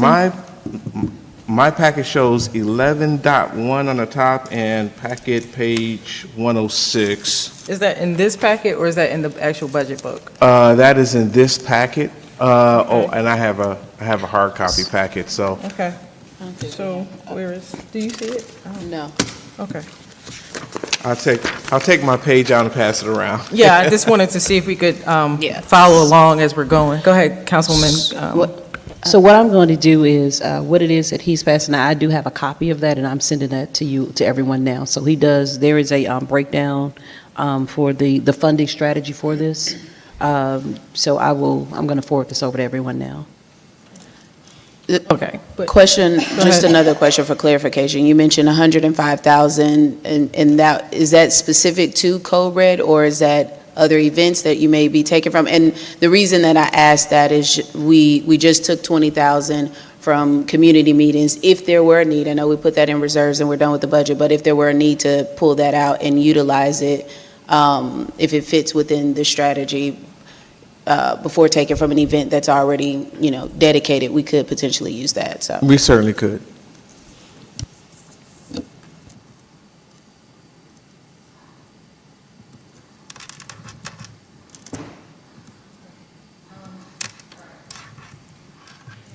Councilwoman Cummings. To the next item, and that would be the item number 2 under presentation.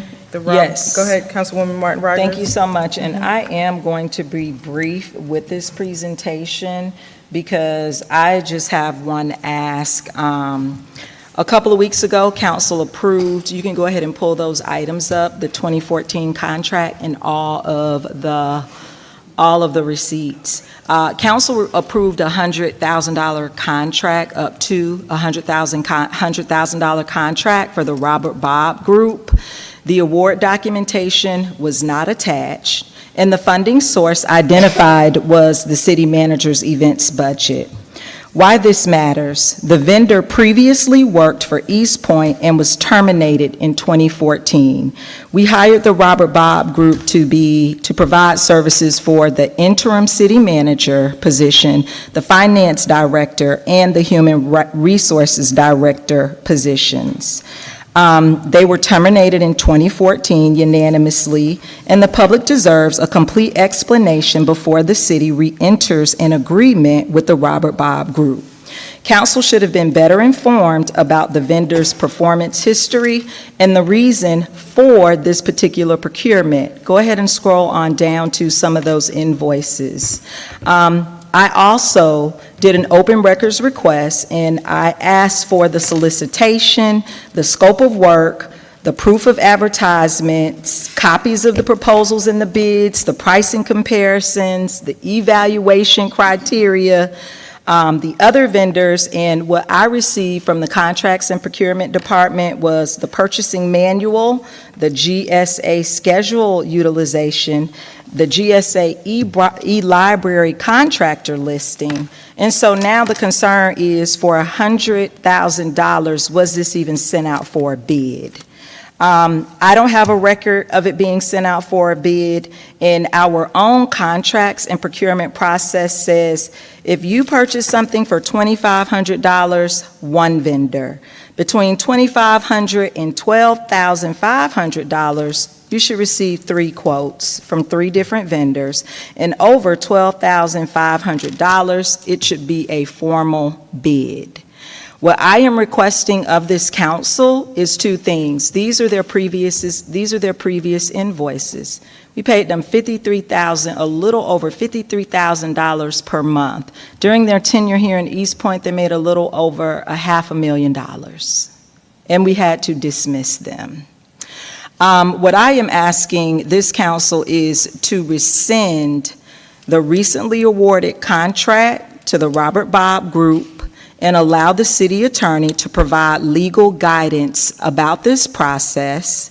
But if council does not have an appetite to rescind this contract, then my second ask is to create a vendor accountability policy that requires full disclosure of any prior termination, default, or adverse contract action.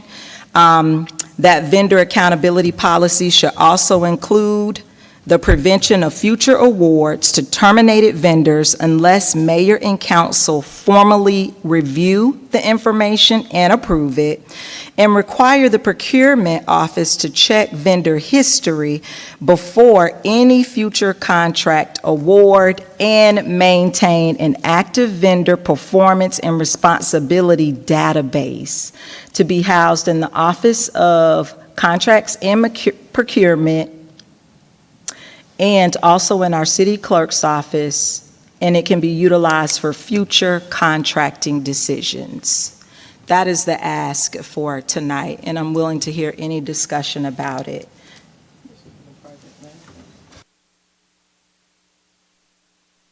Madam Mayor, if that's a motion, get a second, and then we can go into discussion. Do you have a second? Okay. It's been moved and seconded. Any discussion? Discussion. Yeah, so when this was brought to, when we talk about Robert Bob, and I'm looking at these invoices, and this is clearly before I was even on council, and I do think that we should have been made aware of the relationship that the city had with him, and like I said, I didn't even know that he was terminated from the city. So I think when it comes to this, that we should be, some sort of notification should be given to the members of council, because we're going out and we're making a decision, and it was just based on the information that was presented, that was a vendor, and they were the ones that I guess won out. So one question is, and I guess I don't know, this would be for the city manager, was there a bid process, or were there any other vendors that were in this process, or? But before you go to that, Madam Mayor, may I just make a note? I believe Councilmember Martin Rogers' motion was 2-part, was to either rescind or for there to be a vendor compliance process initiated. And it was seconded for discussion. I was just able to find the council rule, which is Rule 26, that reconsideration of the prior vote would need to wait 60 days. I am not sure, I think the Madam Clerk can tell us when the motion was made to engage this group. Was it July 20th? So it was July 20th, we had 30 days. We need to just verify that it's 60 days if the council's appetite is to rescind and reconsider its motion to award a new contract to this vendor.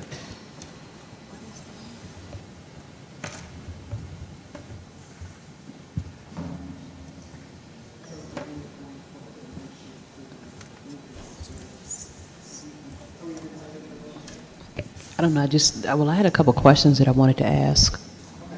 No. Or Mr. Dermott, Madam Mayor, City Manager Jones, I have a couple of questions that I'd like to ask, so if you or Mr. Dermott could answer those questions. So the information was just brought to my attention that, I guess, 2014, which was before we were here. What were first that the contract was terminated, I guess the contract was terminated with the city and the Robert Bob Group. And were there any other people that put in for bid for this process? Good evening, Mayor and Council. The knowledge of the Robert Bob Group being terminated, of course, no one was aware. However, the Robert Bob Group is still currently under the GSA contract. That's your federal contract. That's your Georgia state contract, excuse me. So we are able to utilize procurement procedures. We're able to utilize anybody on that state contract. So we don't have a debarment process. Well, we didn't have a debarment process in 2014. We have one currently. So they were never on a debarment group. State-wise, they weren't on the debarment group as well. So they didn't do anything too egregious to be removed from the state contractors. When you're choosing from the GSA schedule, they're already done the solicitation process. All right, it is state law that municipalities get to choose from that. That is part of procurement rules and regulations. The reason why during the open records request there were several listings of other people on the schedule is because those are the other contacts or other companies that were contacted to see if they'd be interested to participate. All right, they were not. They did not answer, did not return calls. So it wasn't like we just say, hey, Robert Bob Group, that's it. We actually went on the GSA schedule, contacted other companies, got no response. So the Robert Bob Group was one of the vendors that you sought out to just contact to ask them if they were interested in this, correct? Yeah, Robert Bob Group, including the other ones that were listed. So what's the difference in, are there certain services that the city needs that we wouldn't just go out for a bid as opposed to just looking on the GSA list, or how does that work? So again, by state law, any municipality is able to go on to state contracts. That is one of the purposes that they do the state contract. Right. We can always do a solicitation, right? But you have, under my belt, I have several tools. State contract is one of them, cooperative agreements, or as it's listed within the ordinance, aggregated purchases. Those are some of the tools that I get to utilize, right? So when we're talking, a lot of times we're talking about specialized needs. The state has already done those solicitations, have put those out, and we get to utilize those. So it's no rhyme or reason, just I can either put it out for bid or I can go to the GSA list. Well, my department I'm sorry to cut you off, Councilwoman. My department utilizes, depending on what the department is asking for. So for instance, hey, we need to move on this. I don't have time to wait on, I'm tracking. Well, we might utilize a cooperative agreement, we might utilize a state contract, or again, if it's a specialized ask. Okay, so I don't know, maybe if there's some sort of, when we need this, we'll do a bid. When we need that, then we'll go to GSA list. I think there's nothing really specific. It's just, these are the tools that are in your toolbox, and you just choose to utilize. Correct, whatever. correct, depending on the All right, situation, absolutely. Okay, so and like I said, I don't know the extent of what was, what took place that. Councilwoman, we're at 15. I'm sorry. It's okay, we're at 15, so do we want to just go ahead and call for the? Yeah, you can. Okay, Madam City Attorney, we do have some more questions, but we're at 15 now for the presentation. How do you want to? Yeah, so this was about re-entertainment rule 26. So I see that there's an exception for extraordinary change. So with extraordinary change being that we found out that he was terminated after the fact of the vote, I mean, I think the council has to decide, I guess, decide on Yes, that. and it has to be decided by 2/3 of the council that qualifies as an extraordinary change. Okay. So would the motion have to be, I would like to make a motion for, or a point of order for, would it be point of order? No, I think you guys would need to vote that you have determined there to be an extraordinary change. If that, and what it is, and if that passes by 2/3, then you can reconsider the motion from, we're still waiting on the date of when this was first approved. Is it 2/3 of the present members, or? Yes, Okay, 2/3 so that of would- what's here today. I mean, I know it's 5 to pass anything, but. It's 5 so to it's gonna be at pass, least 2/3 5. would be 6. Well, but that's what, if we had 8. 8, right, so it'd just be So 5. 1, 2, 3, 4, 'Cause we- 5. You have 6, so You can do the 2/3 is 4, so I would say it has to be 5 because it can't trump Right, right, that right. other rule. We have 5. Oh, 1, 2, 3, 4, 5, 6, never mind. Okay, yeah, so that was my general question, would be one around extraordinary change. And with that, enact Rule 26, the re-entertainment portion. Yeah, if we can get the date of when Robert Bob came before council, that Madam would- City, I'm sorry. That's Yeah, fine. it was July 20th. I'm looking at the minutes now, it's July 20th. July 20th? Yes. Okay, so we're a few days short, a month and And it something was short. approved So on that day. You would need the extraordinary change if you guys want to re-entertain. Oh, so we need the motion to re-entertain. Yes, Yeah. because unless, the only way you can achieve this if you go with Councilmember Martin Rogers' other option. So she had 2, To right? rescind She and had- to, go ahead. Yes, she had to rescind or she had to engage a new vendor compliance program. So based on what the council wants to do, we will need to dispose of this motion, right? And then either entertain this extraordinary change, see if 5 of you agree that that's the case, and then if that passes, you can re-entertain the motion about appointing Robert Bob as the vendor for whatever services they were hired for. So we need to first determine what you guys want to do. If you want to re-entertain the motion, or if you want to just engage this new vendor program. So what I need to, can I hear Councilmember Mitchell's, because I think that he was alluding to where I was trying to get to. Can you please repeat? Should I withdraw? I made a statement. I was asking for support. I never made the motion. Okay. Yes, I never made the motion. That was So, my question, if it I'll was a yield to motion. Councilmember Mitchell. Yeah, so basically, I think that would be considered extraordinary change. We didn't find out about his termination until after the vote, is what I'm hearing.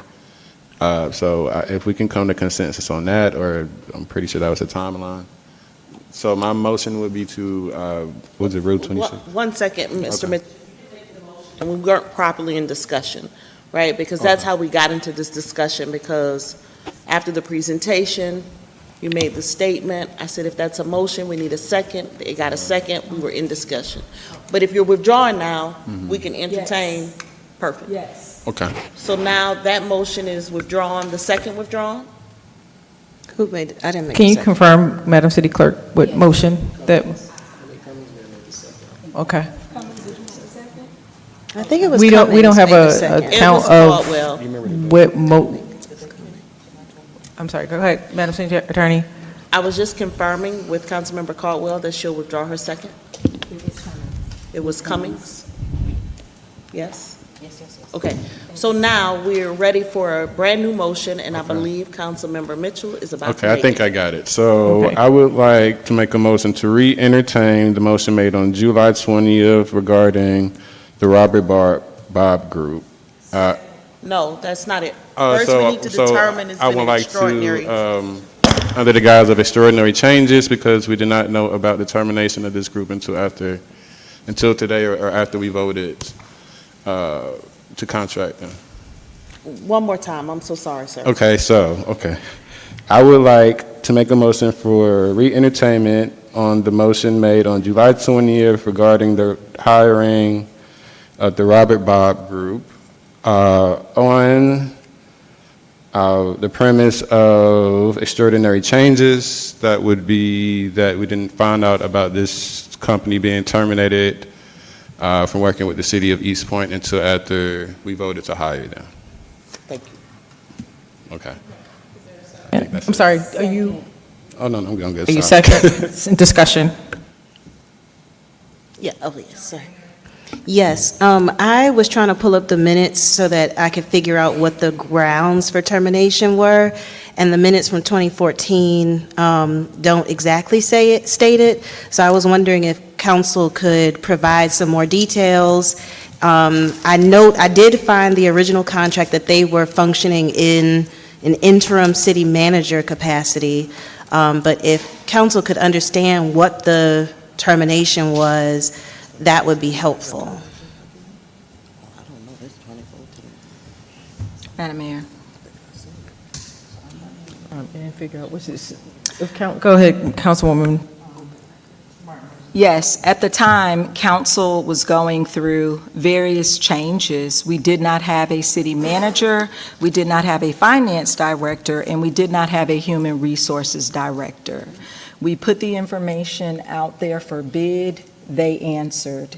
They came into East Point. They were only supposed to be here for about a year, but they were supposed to get us our CAFR. They were supposed to rewrite the human resources manual. They were supposed to operate the city in day-to-day operations. Well, after about 6 to 8 months, council never received any of their deliverables. Correct. All of this is a matter of public record. I don't know if that meeting is viewable on the internet, but council never received the deliverables. We then went into executive session and we had the then city attorney negotiate and voted for them to leave our city, and we ended up withholding payment until they produced all of the deliverables. So this is about taxpayers' dollars and what was presented to council. I also wanted to just chime in because last week on the record, the Contracts and Procurement Director said that there was something in place that held vendors accountable for doing bad business in East Point. Well, if that is true, then this group should have come up. But what is also concerning is that this is $100,000 and it didn't go out for bid. Like, it's $100,000. It's not $2,500. It's $100,000. And per our contracts and procurement policy, anything over that amount should have gone out for bid. So that's all I have to say about the matter. It also matters, I understand the GSA and you being able to go and pick someone from GSA, but at $100,000, I would prefer that it go out for a bid. And I think, you know, we talk about transparency all the time. Councilwoman Martin Rogers.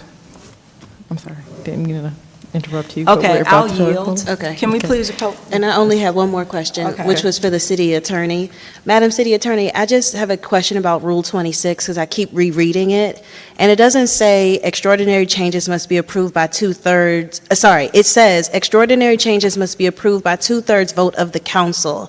And you interpreted that to say vote of the council present, and so I was just trying to understand if we really can get to two-thirds tonight, because it doesn't say of present, it says of the body of council. Yes, that was my interpretation, that it was of the council present. I guess I would need to see where we make a distinction in the rules whenever there is a question for council to vote on, if it makes a distinction between of council or of council present. I'm not sure I've seen that, but I'm happy to look. Okay. That would be helpful, because I know we have lots of things that describe, I just want to make sure that we're following the rules, given that it is a contract.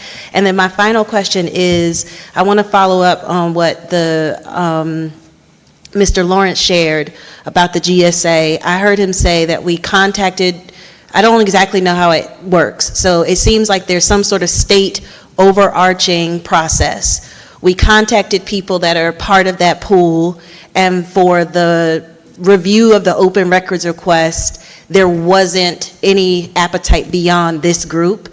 Could you tell me more about why this group, why you chose this group? What's the status of it? Like, help me understand why them. Is it just because they're the only people that responded, or is there something else that you saw in selecting this group so we can understand what you're trying to accomplish? So I want to be clear, I didn't select anyone. Oh, sorry, that question, okay. I was trying to look toward the city manager. I apologize. My question to you is about Rule 26. Direct the questions through the chair, please. Sure. Thank you. Madam Chair, I'm asking questions that would be answered by the city manager, which are why this contractor, and of the city attorney, which is why, can she help me understand how the interpretation of Rule 26? Those are my two questions, and then I yield after those answers. No worries. So your question is first was to the city manager, and you have another part of your question directed to the city attorney, is that correct? Correct. Okay. Mr. City Manager, do you understand the question that's before you at this point? I do. Okay. Can you answer that question for Councilwoman Hemming, please?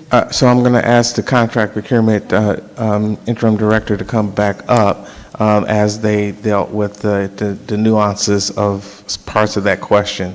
I will set up a bit that that department that was working with contract procurement is the city manager's office. That task came to the city manager's office with some urgency due to the Attorney General's interest in some matters. And the funding came from the events by direction of council, which is a budget that sits in the city manager's office. So with the understanding that it's time sensitive and procurement can take it from there. No. All right, so you said with the understanding that this is time sensitive, and we are well past time on this particular item. So at this point, how would we like to do? We want to, I'm calling the vote. I want to make sure that everybody had an opportunity to speak, but at this point in time, we are past time on this item, so. What was the motion? Re-entertainment because of the extraordinary circumstances, I believe. I know we had another question from the city attorney that will help us probably make this vote easier. I'm sorry, go ahead. So I was looking through the council rules to see whether the rules make a distinction of when it should be the council present versus the full council. One area I found was in Rule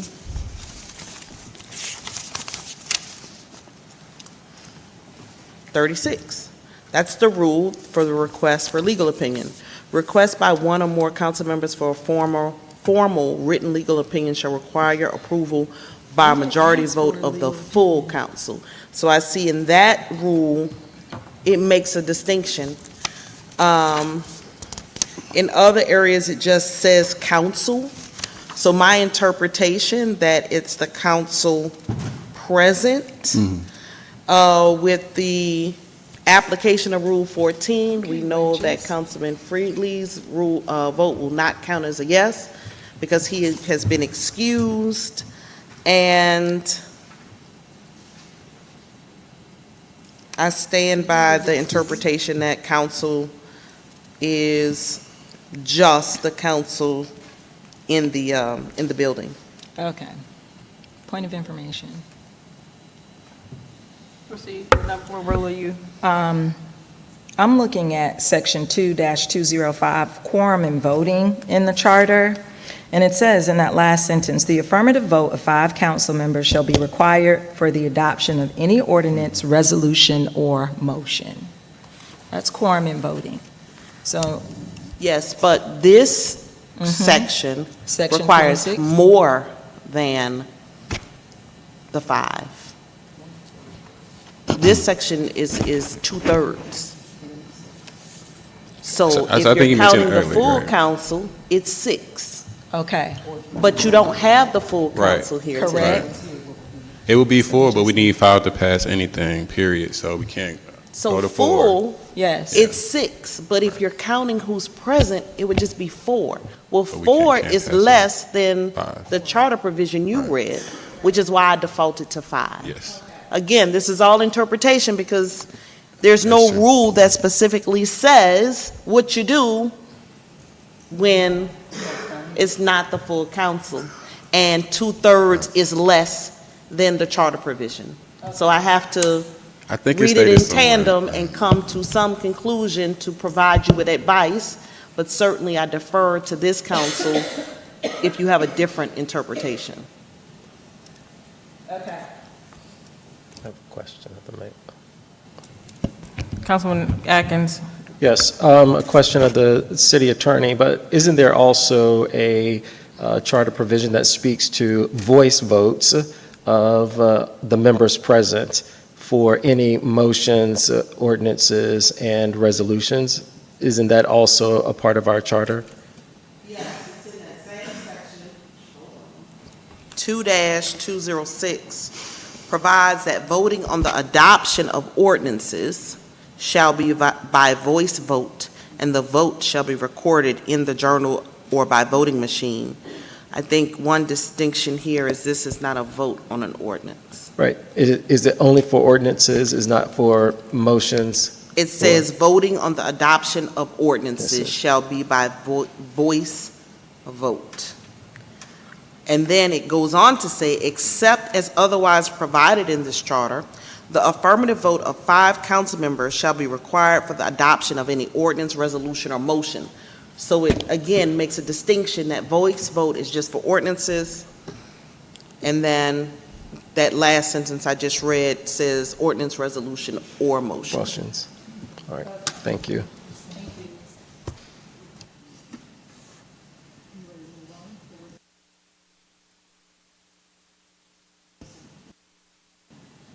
We have, okay, all those in favor of the motion on the floor? Do we want to Aye. read? Okay. All those opposed? The motion passes. And can we just, I'm sorry. Can you confirm the count, Madam City Clerk?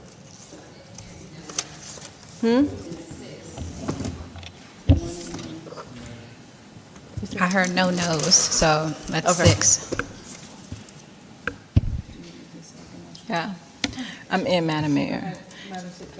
And then I would like for mayor and council to support directing the city attorney to come up with a vendor accountability.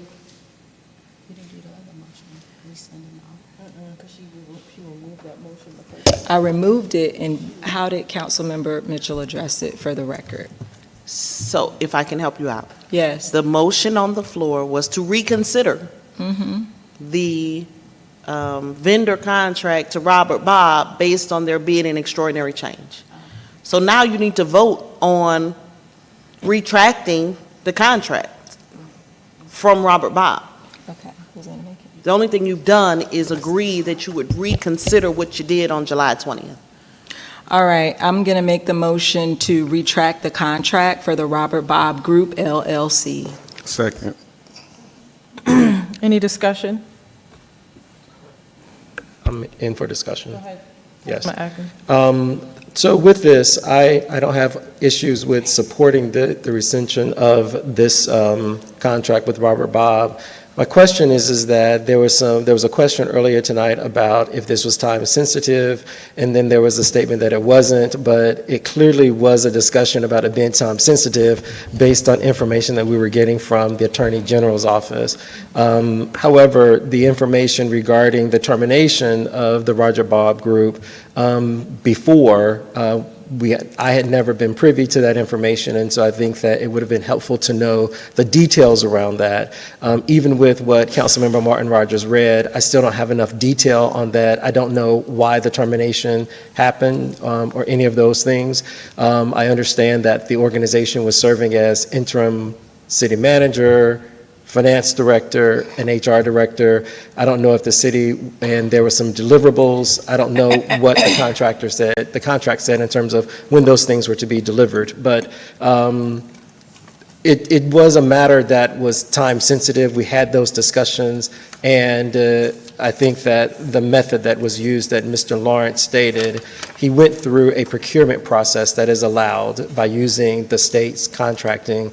And my concern is that it's either a time-sensitive matter or it's not. And if it also went out to others and they didn't respond, then I don't know how long it'll take for us to get a viable organization to come in to do the work that we were requesting. But it was in fact discussed, and it was a time-sensitive matter. And I'll say that, and I yield. Am I in? All right, so what I wanted, okay. I'm about to wrap it up, Mayor, thank you. What I wanted to say was, it's not a time-sensitive matter. I believe that Councilmember Hemming brought this back. The issue was a desk audit of the city clerk's office.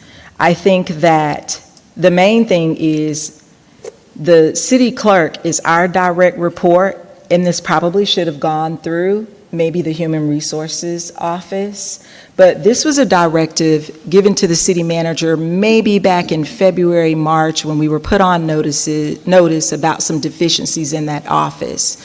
So I don't think that this is time sensitive.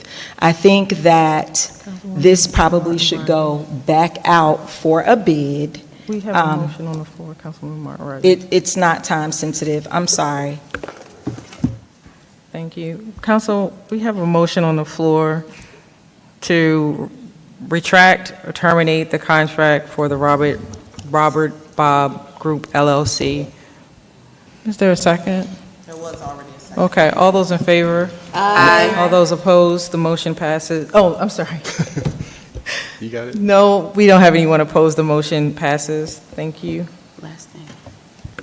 All right, and this is the last thing. I would like council support to direct the city attorney to come up with a vendor accountability policy that requires full disclosure of any prior termination, default, or adverse contract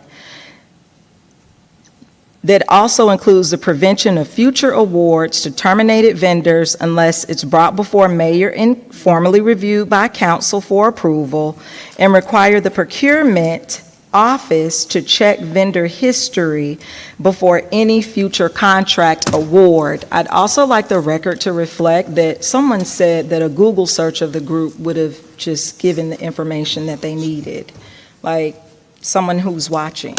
And maintain an active vendor performance and responsibility database used for future contracting decisions.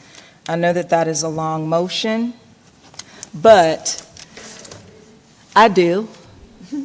I will. Second. All right, we have a second. Any discussion? Councilwoman Act. Yes. I believe when Mr. Lawrence was here, he stated that in 2014, the city did not have such a process, but today it does. And now there's a motion on the floor. Is the motion on the floor any different to what the process is today?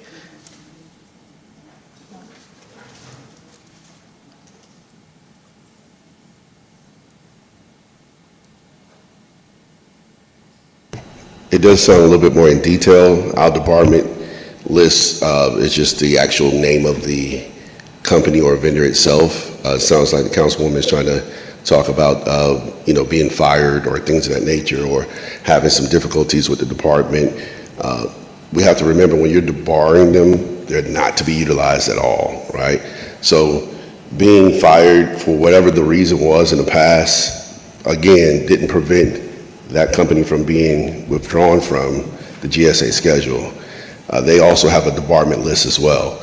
So if it got to that point where they were that bad, they would have been debarred from that list. However, the city, again, didn't have that at that time. So now we've established this debarment list. It does sound like the councilwoman is a little bit more detailed in what she's asking for. And of course, the department, we welcome that. Yeah, absolutely. Okay, thank you very No much. problem. Just Cummings. Thank you, Madam Mayor. And just to kind of add to what Mr. Lawrence said and Councilmember Martin Rogers, I think what she's asking for is a little bit more in detail. So I think that just full disclosure, I mean, just whatever, I don't know if there's a search or anything that'll be done moving forward, but I think it still should be on a case-by-case basis. I mean, because you may have been a terrible vendor back then, but fast forward 12 years later, you may have improved and done better. I think it should still be on a case-by-case basis. I mean, but definitely that disclosure, that information should be brought forth that we should know. However that policy is, what it looks like, just to make sure, because I may have been a bad business person before, but I mean, I've seen the error in my ways, and I'm a much better person now. So I don't want to, like you said, because for whatever reason was that the Robert Bob Company was terminated from the city, and then too, I just did a Google search, and I saw some other lawsuits, so I don't know what the GSA standard is, but still, I think that, we should know, just if there is a vendor that we are entertaining, looking to do business with the city, that we should know kind of what it is that they have going on. I yield. Thank you. Councilwoman Caldwell. Thank you. I'll be really quickly.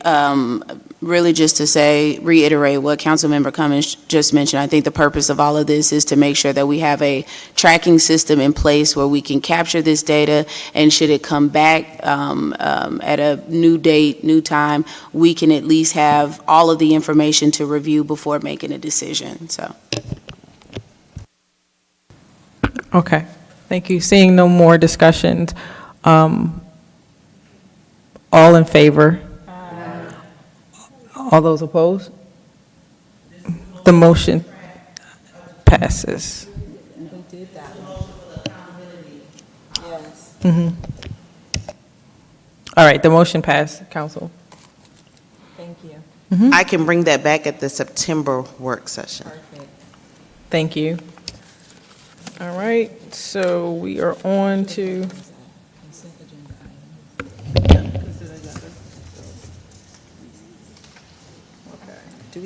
Madam Mayor, colleagues have voted to amend the agenda to allow the presentation from the Habitat for Humanity, but we've actually asked to move that to September 8th now, given the hour.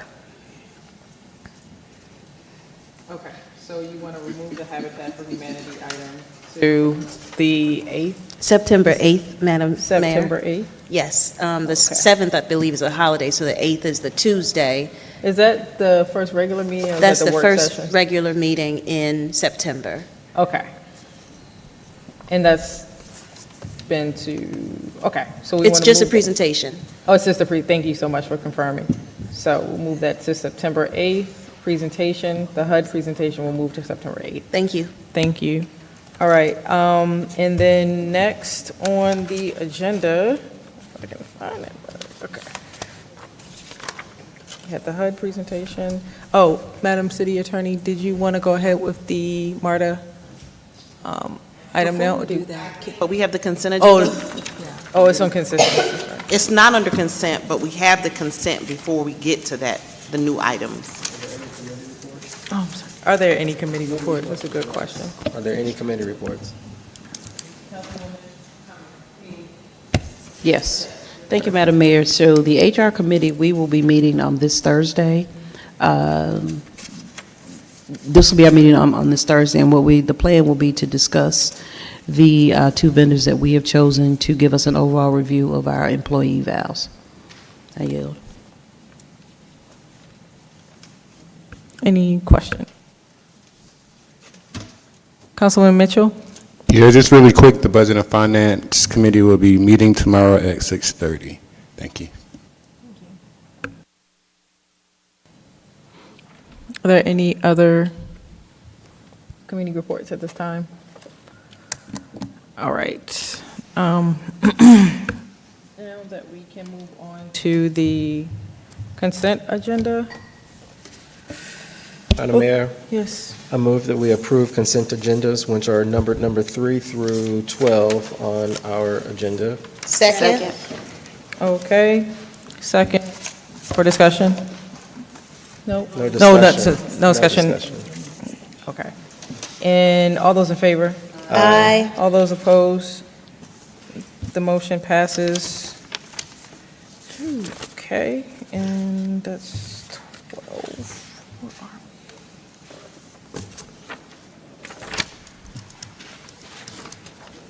And we've already had the budget. Wait a second. Number 14. Number 14. Okay. Item number 14, discussion and possible action on vendor Plant Morant Tips Cooperative Agreement for temporary financial services, and that is from the city manager.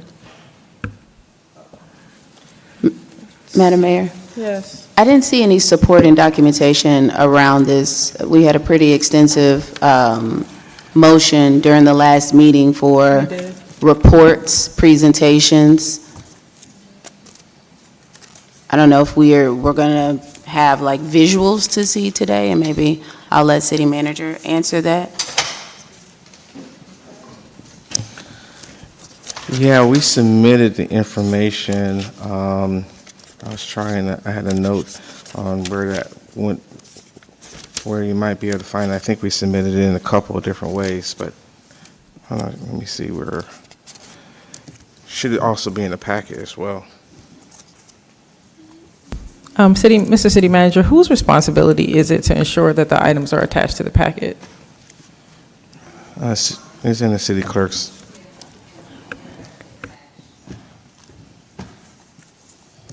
It was in the packet?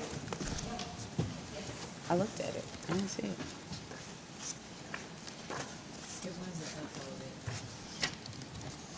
When?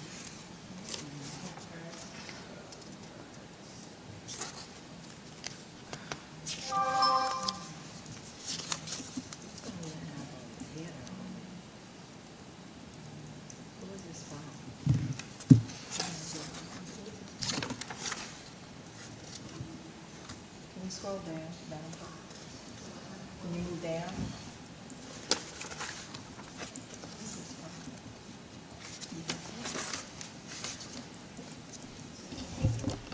So just for clarification, do this see it. packet was sent via email versus what is online for the public to see?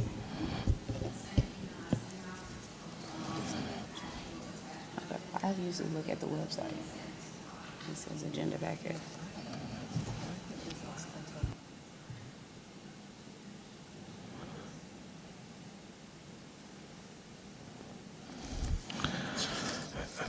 So I did find, it's showing online too. So Plant Morant entered into a contract with the city of East Point on October 16th, 2023. This contract was provided forensic auditing services in accordance with the terms and conditions of contract reference number 2024-1833. The amount of that contract was $150,000.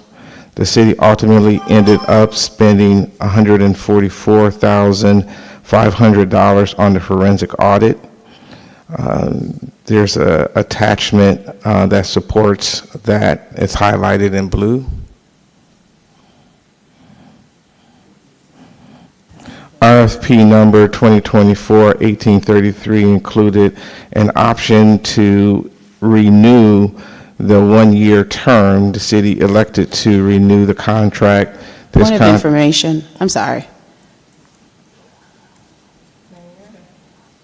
I want to understand based on what you're saying, what we're looking at and how that aligns, because I'm a little confused as to what you're speaking about and not seeing that represented in front of us. Should it be represented in front of us? It's in there with the information, so I'm not controlling the computer. No, I just want to make sure that what you're saying is aligning to what we're seeing. You're giving numbers. I'm not seeing the numbers, so.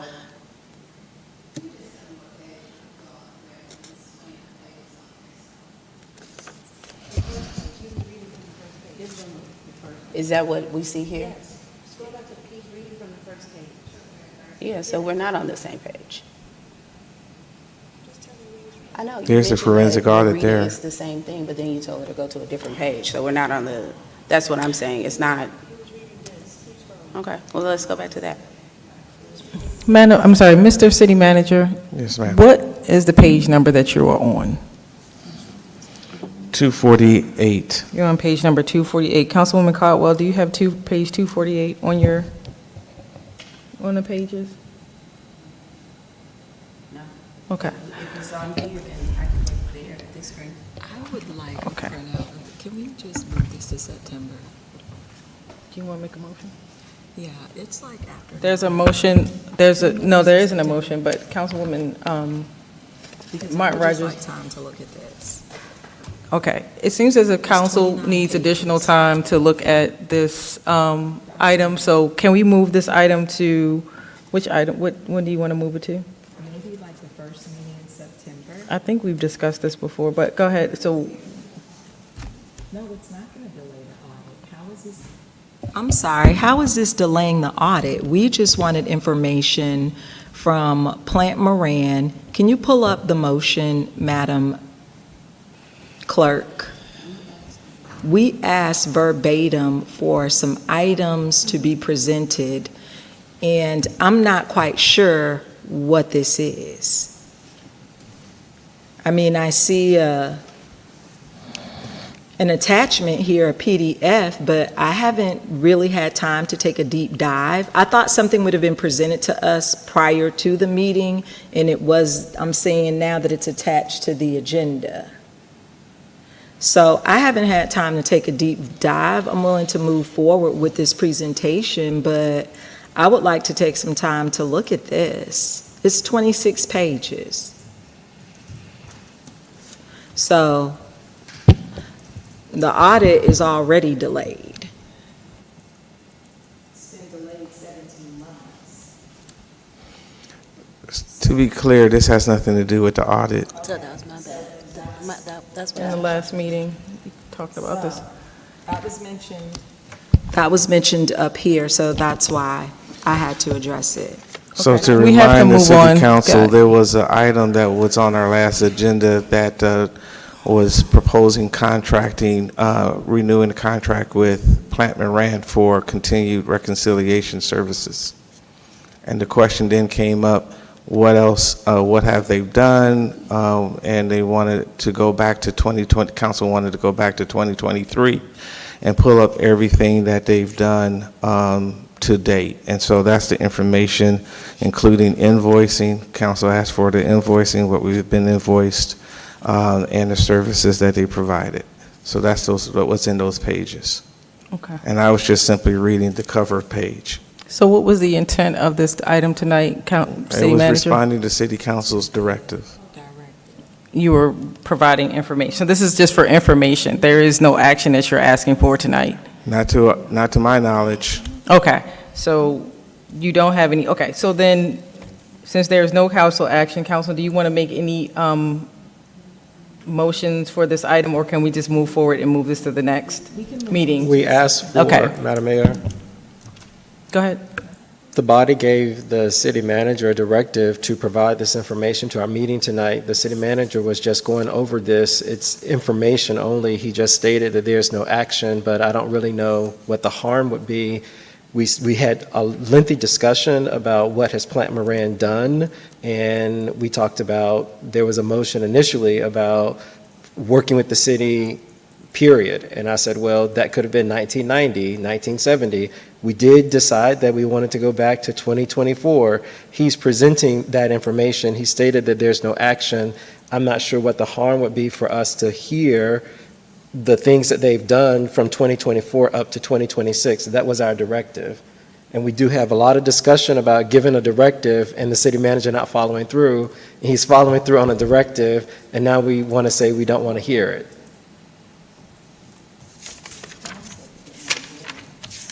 I'm in, Madam Mayor. Councilwoman Caldwell, and then Councilwoman I'll yield to Caldwell. Not to belabor the point, but the purpose of me stopping the meeting, we have access to this document that we can pull up very easily in our email, but people that are watching may not. And so I wanted to make sure that the words, the verbal part of it also align with what we were seeing so that we could clearly understand what he's saying. I'm willing to hear it, but I just want to make sure it all matches and people that are watching and also sitting in the audience can follow along as well. Completely fine. Thank you. Councilwoman Martin Rogers. Thank you. And my purpose was, we got our agendas Friday. I had already gone through the agenda, and I literally did not see this attachment, but city clerk is saying that it was there. We can go through this, but I would like time, I can read from this document. I can read. I can. I don't need to have the city manager. I was more or less expecting a timeline, not a lengthy passage, but I mean, if we want to proceed, that is fine, but I am fully capable of reading from the page myself. So I think that the directive was, yes, to find out how much we are in with Plant Moran. So what started this was Plant Moran was actually on our agenda for another $150,000, up to $150,000, and no one had any idea of what we were paying for. We were also initially told that we had a $26,000 credit, and after I did the investigation, there is no credit. So I am fully capable of reading this 26-page information myself, but I'd like to take a deeper dive. So I'll yield. And Okay. Madam Mayor, I'd like to just make a real quick clarification. So, yes, a credit was talked about at the last meeting. It was referencing a meeting before that, and what the meeting before that, it was actually talking about our cap of 150 and how much space we had before spending our not-to-exceed number of 150. And so that characterizing it as a credit is not quite accurate. Point of information, Madam Mayor. What's your point? Please, can I just finish The a point of conversation? information is, you were on public record. You thought said I that had the we floor. had a credit. I'm not going to go back and forth. At this point, thought I hold on had for a the floor. second. Madam Point City of Attorney, information. what is the rule or the procedure that I should follow at this point? So point of information is a opportunity for the meeting to be interrupted, but to get clarifying information. It's not to be used for debate. It's just to get clarification or some details about what's being discussed. If it's a point of order, then you'll need for the rule to be called out. Okay, so we, at this point, you can finish, but are you understanding that, Mr. City Manager, what is being asked of you so that we can understand what the next steps are? Because are you clear what's being asked of you? Do you feel like you've delivered what has been asked of you? I believe I've delivered what has been asked. Okay, so you feel like Yes. you've delivered what has been asked? And I just wanted to make clarification on that one point of a credit because it was reintroduced. That's all. Okay, thank you so much. Thank you, I appreciate that. So if there's anything else that we need to clarify for the city manager in terms of this particular item, what exactly do we need from him for the next step? We need the presentation from the city manager, Madam Mayor. It sounded like he was beginning to present it, and so my appetite would be for him to continue presenting it so that we could have the full information. Go ahead, city manager. Because what I'm hearing, and correct me if I'm wrong, I'm hearing that there was something that council is not getting that you have not delivered, and you keep getting interrupted for some reason or another, so I just want to make sure that you are. You're absolutely correct about the interruptions. So whatever the council's flavor is on how to present this information. Frankly, the request has been articulated on what was being requested. The information has been provided, a history of Plant Morant, the services that they offer, and what we've used them for, and the issue of the credit I clarified because it did relate to the services that we had to have them review our budget that we just passed. So forensic audit, I put them in three buckets. Forensic audit, one bucket. Reconciliation services, amongst other services. Reconciliation is a very big piece. The question came about how does reconciliation affect our audits? I shared last week that I believed that reconciliation allowed us to get 2024 ready to be delivered. It is due in a matter of weeks. So reconciliation for 2025 is going to be needed. Reconciliations, will also need to be for 2026. Those are outstanding audits. And this is a continuation of not this item, but the item that was on the council last week was a continuation of having those services continue. So I did double check on that to make sure my assertions were right. They were. Reconciliations are a key piece of audits, and the audits that we have outstanding are going to need that. Thank you. Does that conclude your presentation or your? Yes, sir. Okay. Thank you. So we will now go in. Oh, I was trying to wrap it up. The creator of this item, who was this?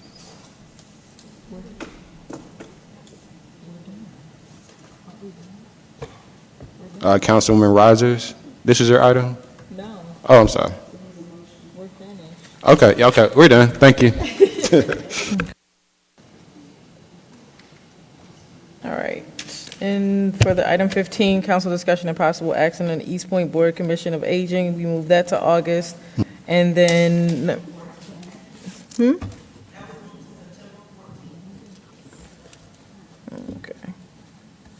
All right. Yeah, and then the final one was the item in terms of the item number 16, discussion and possible action on optimization of the city council meeting.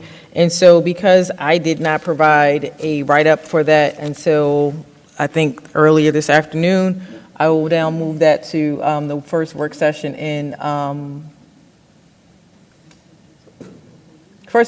September. And just to note on the record, I definitely heard the voices and concerns of the residents that spoke tonight. And so this, as I was doing this project and looking at the meeting and how we can optimize it, obviously tightening up the meeting with parliamentary procedures and observing the rules for the meeting, that was one thing, but it also led to other things like agenda preparation, time needed to prepare for the meeting with the city manager, and other items that we have, or that I have identified. And so I did send an email to council about that, and hopefully once we get to the next step of planning or whatever the next step is, that we look at this for not necessarily to reduce the meeting time per se, I don't know, but that still will be up to council at the time. So I will yield the floor and close out this section of my presentation. Thank you.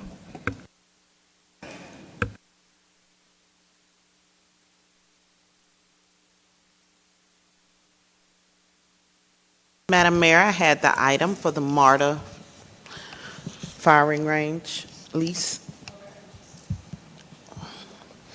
So I sent to you all that lease on last Monday evening. Hopefully you had a chance to review it. And again, I'll just reiterate the highlights. It's a lease for 5 years. For the first 10 days of every month, MARTA would be allowed to use our shooting range at the Sweetwater Creek property that the city owns out in Douglas County.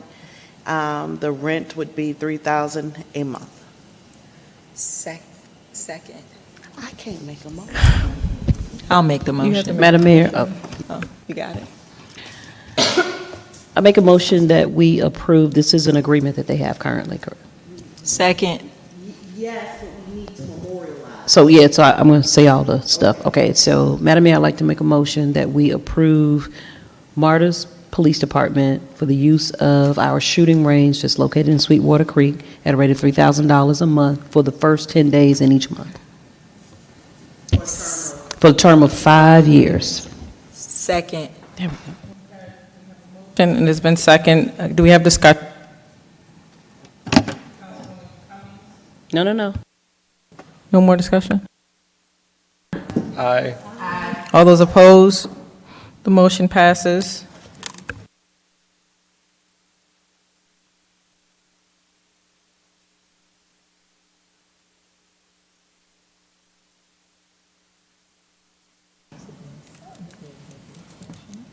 I'll start with you, Madam City Attorney. Come back to me if you don't mind.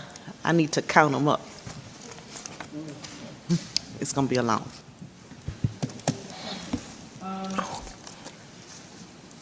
One personnel for city managers.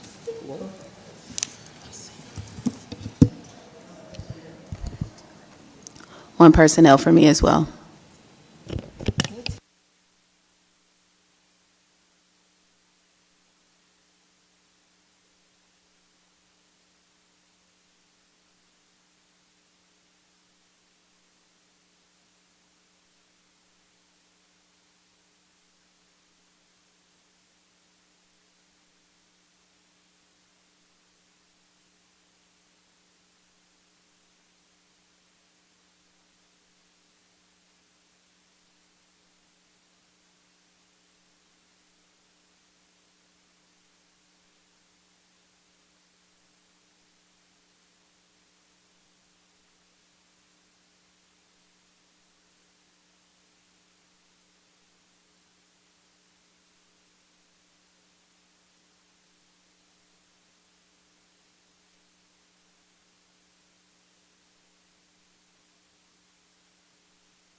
I will tell the numbers with this disclaimer that we haven't had an executive session in a while, so please forgive me.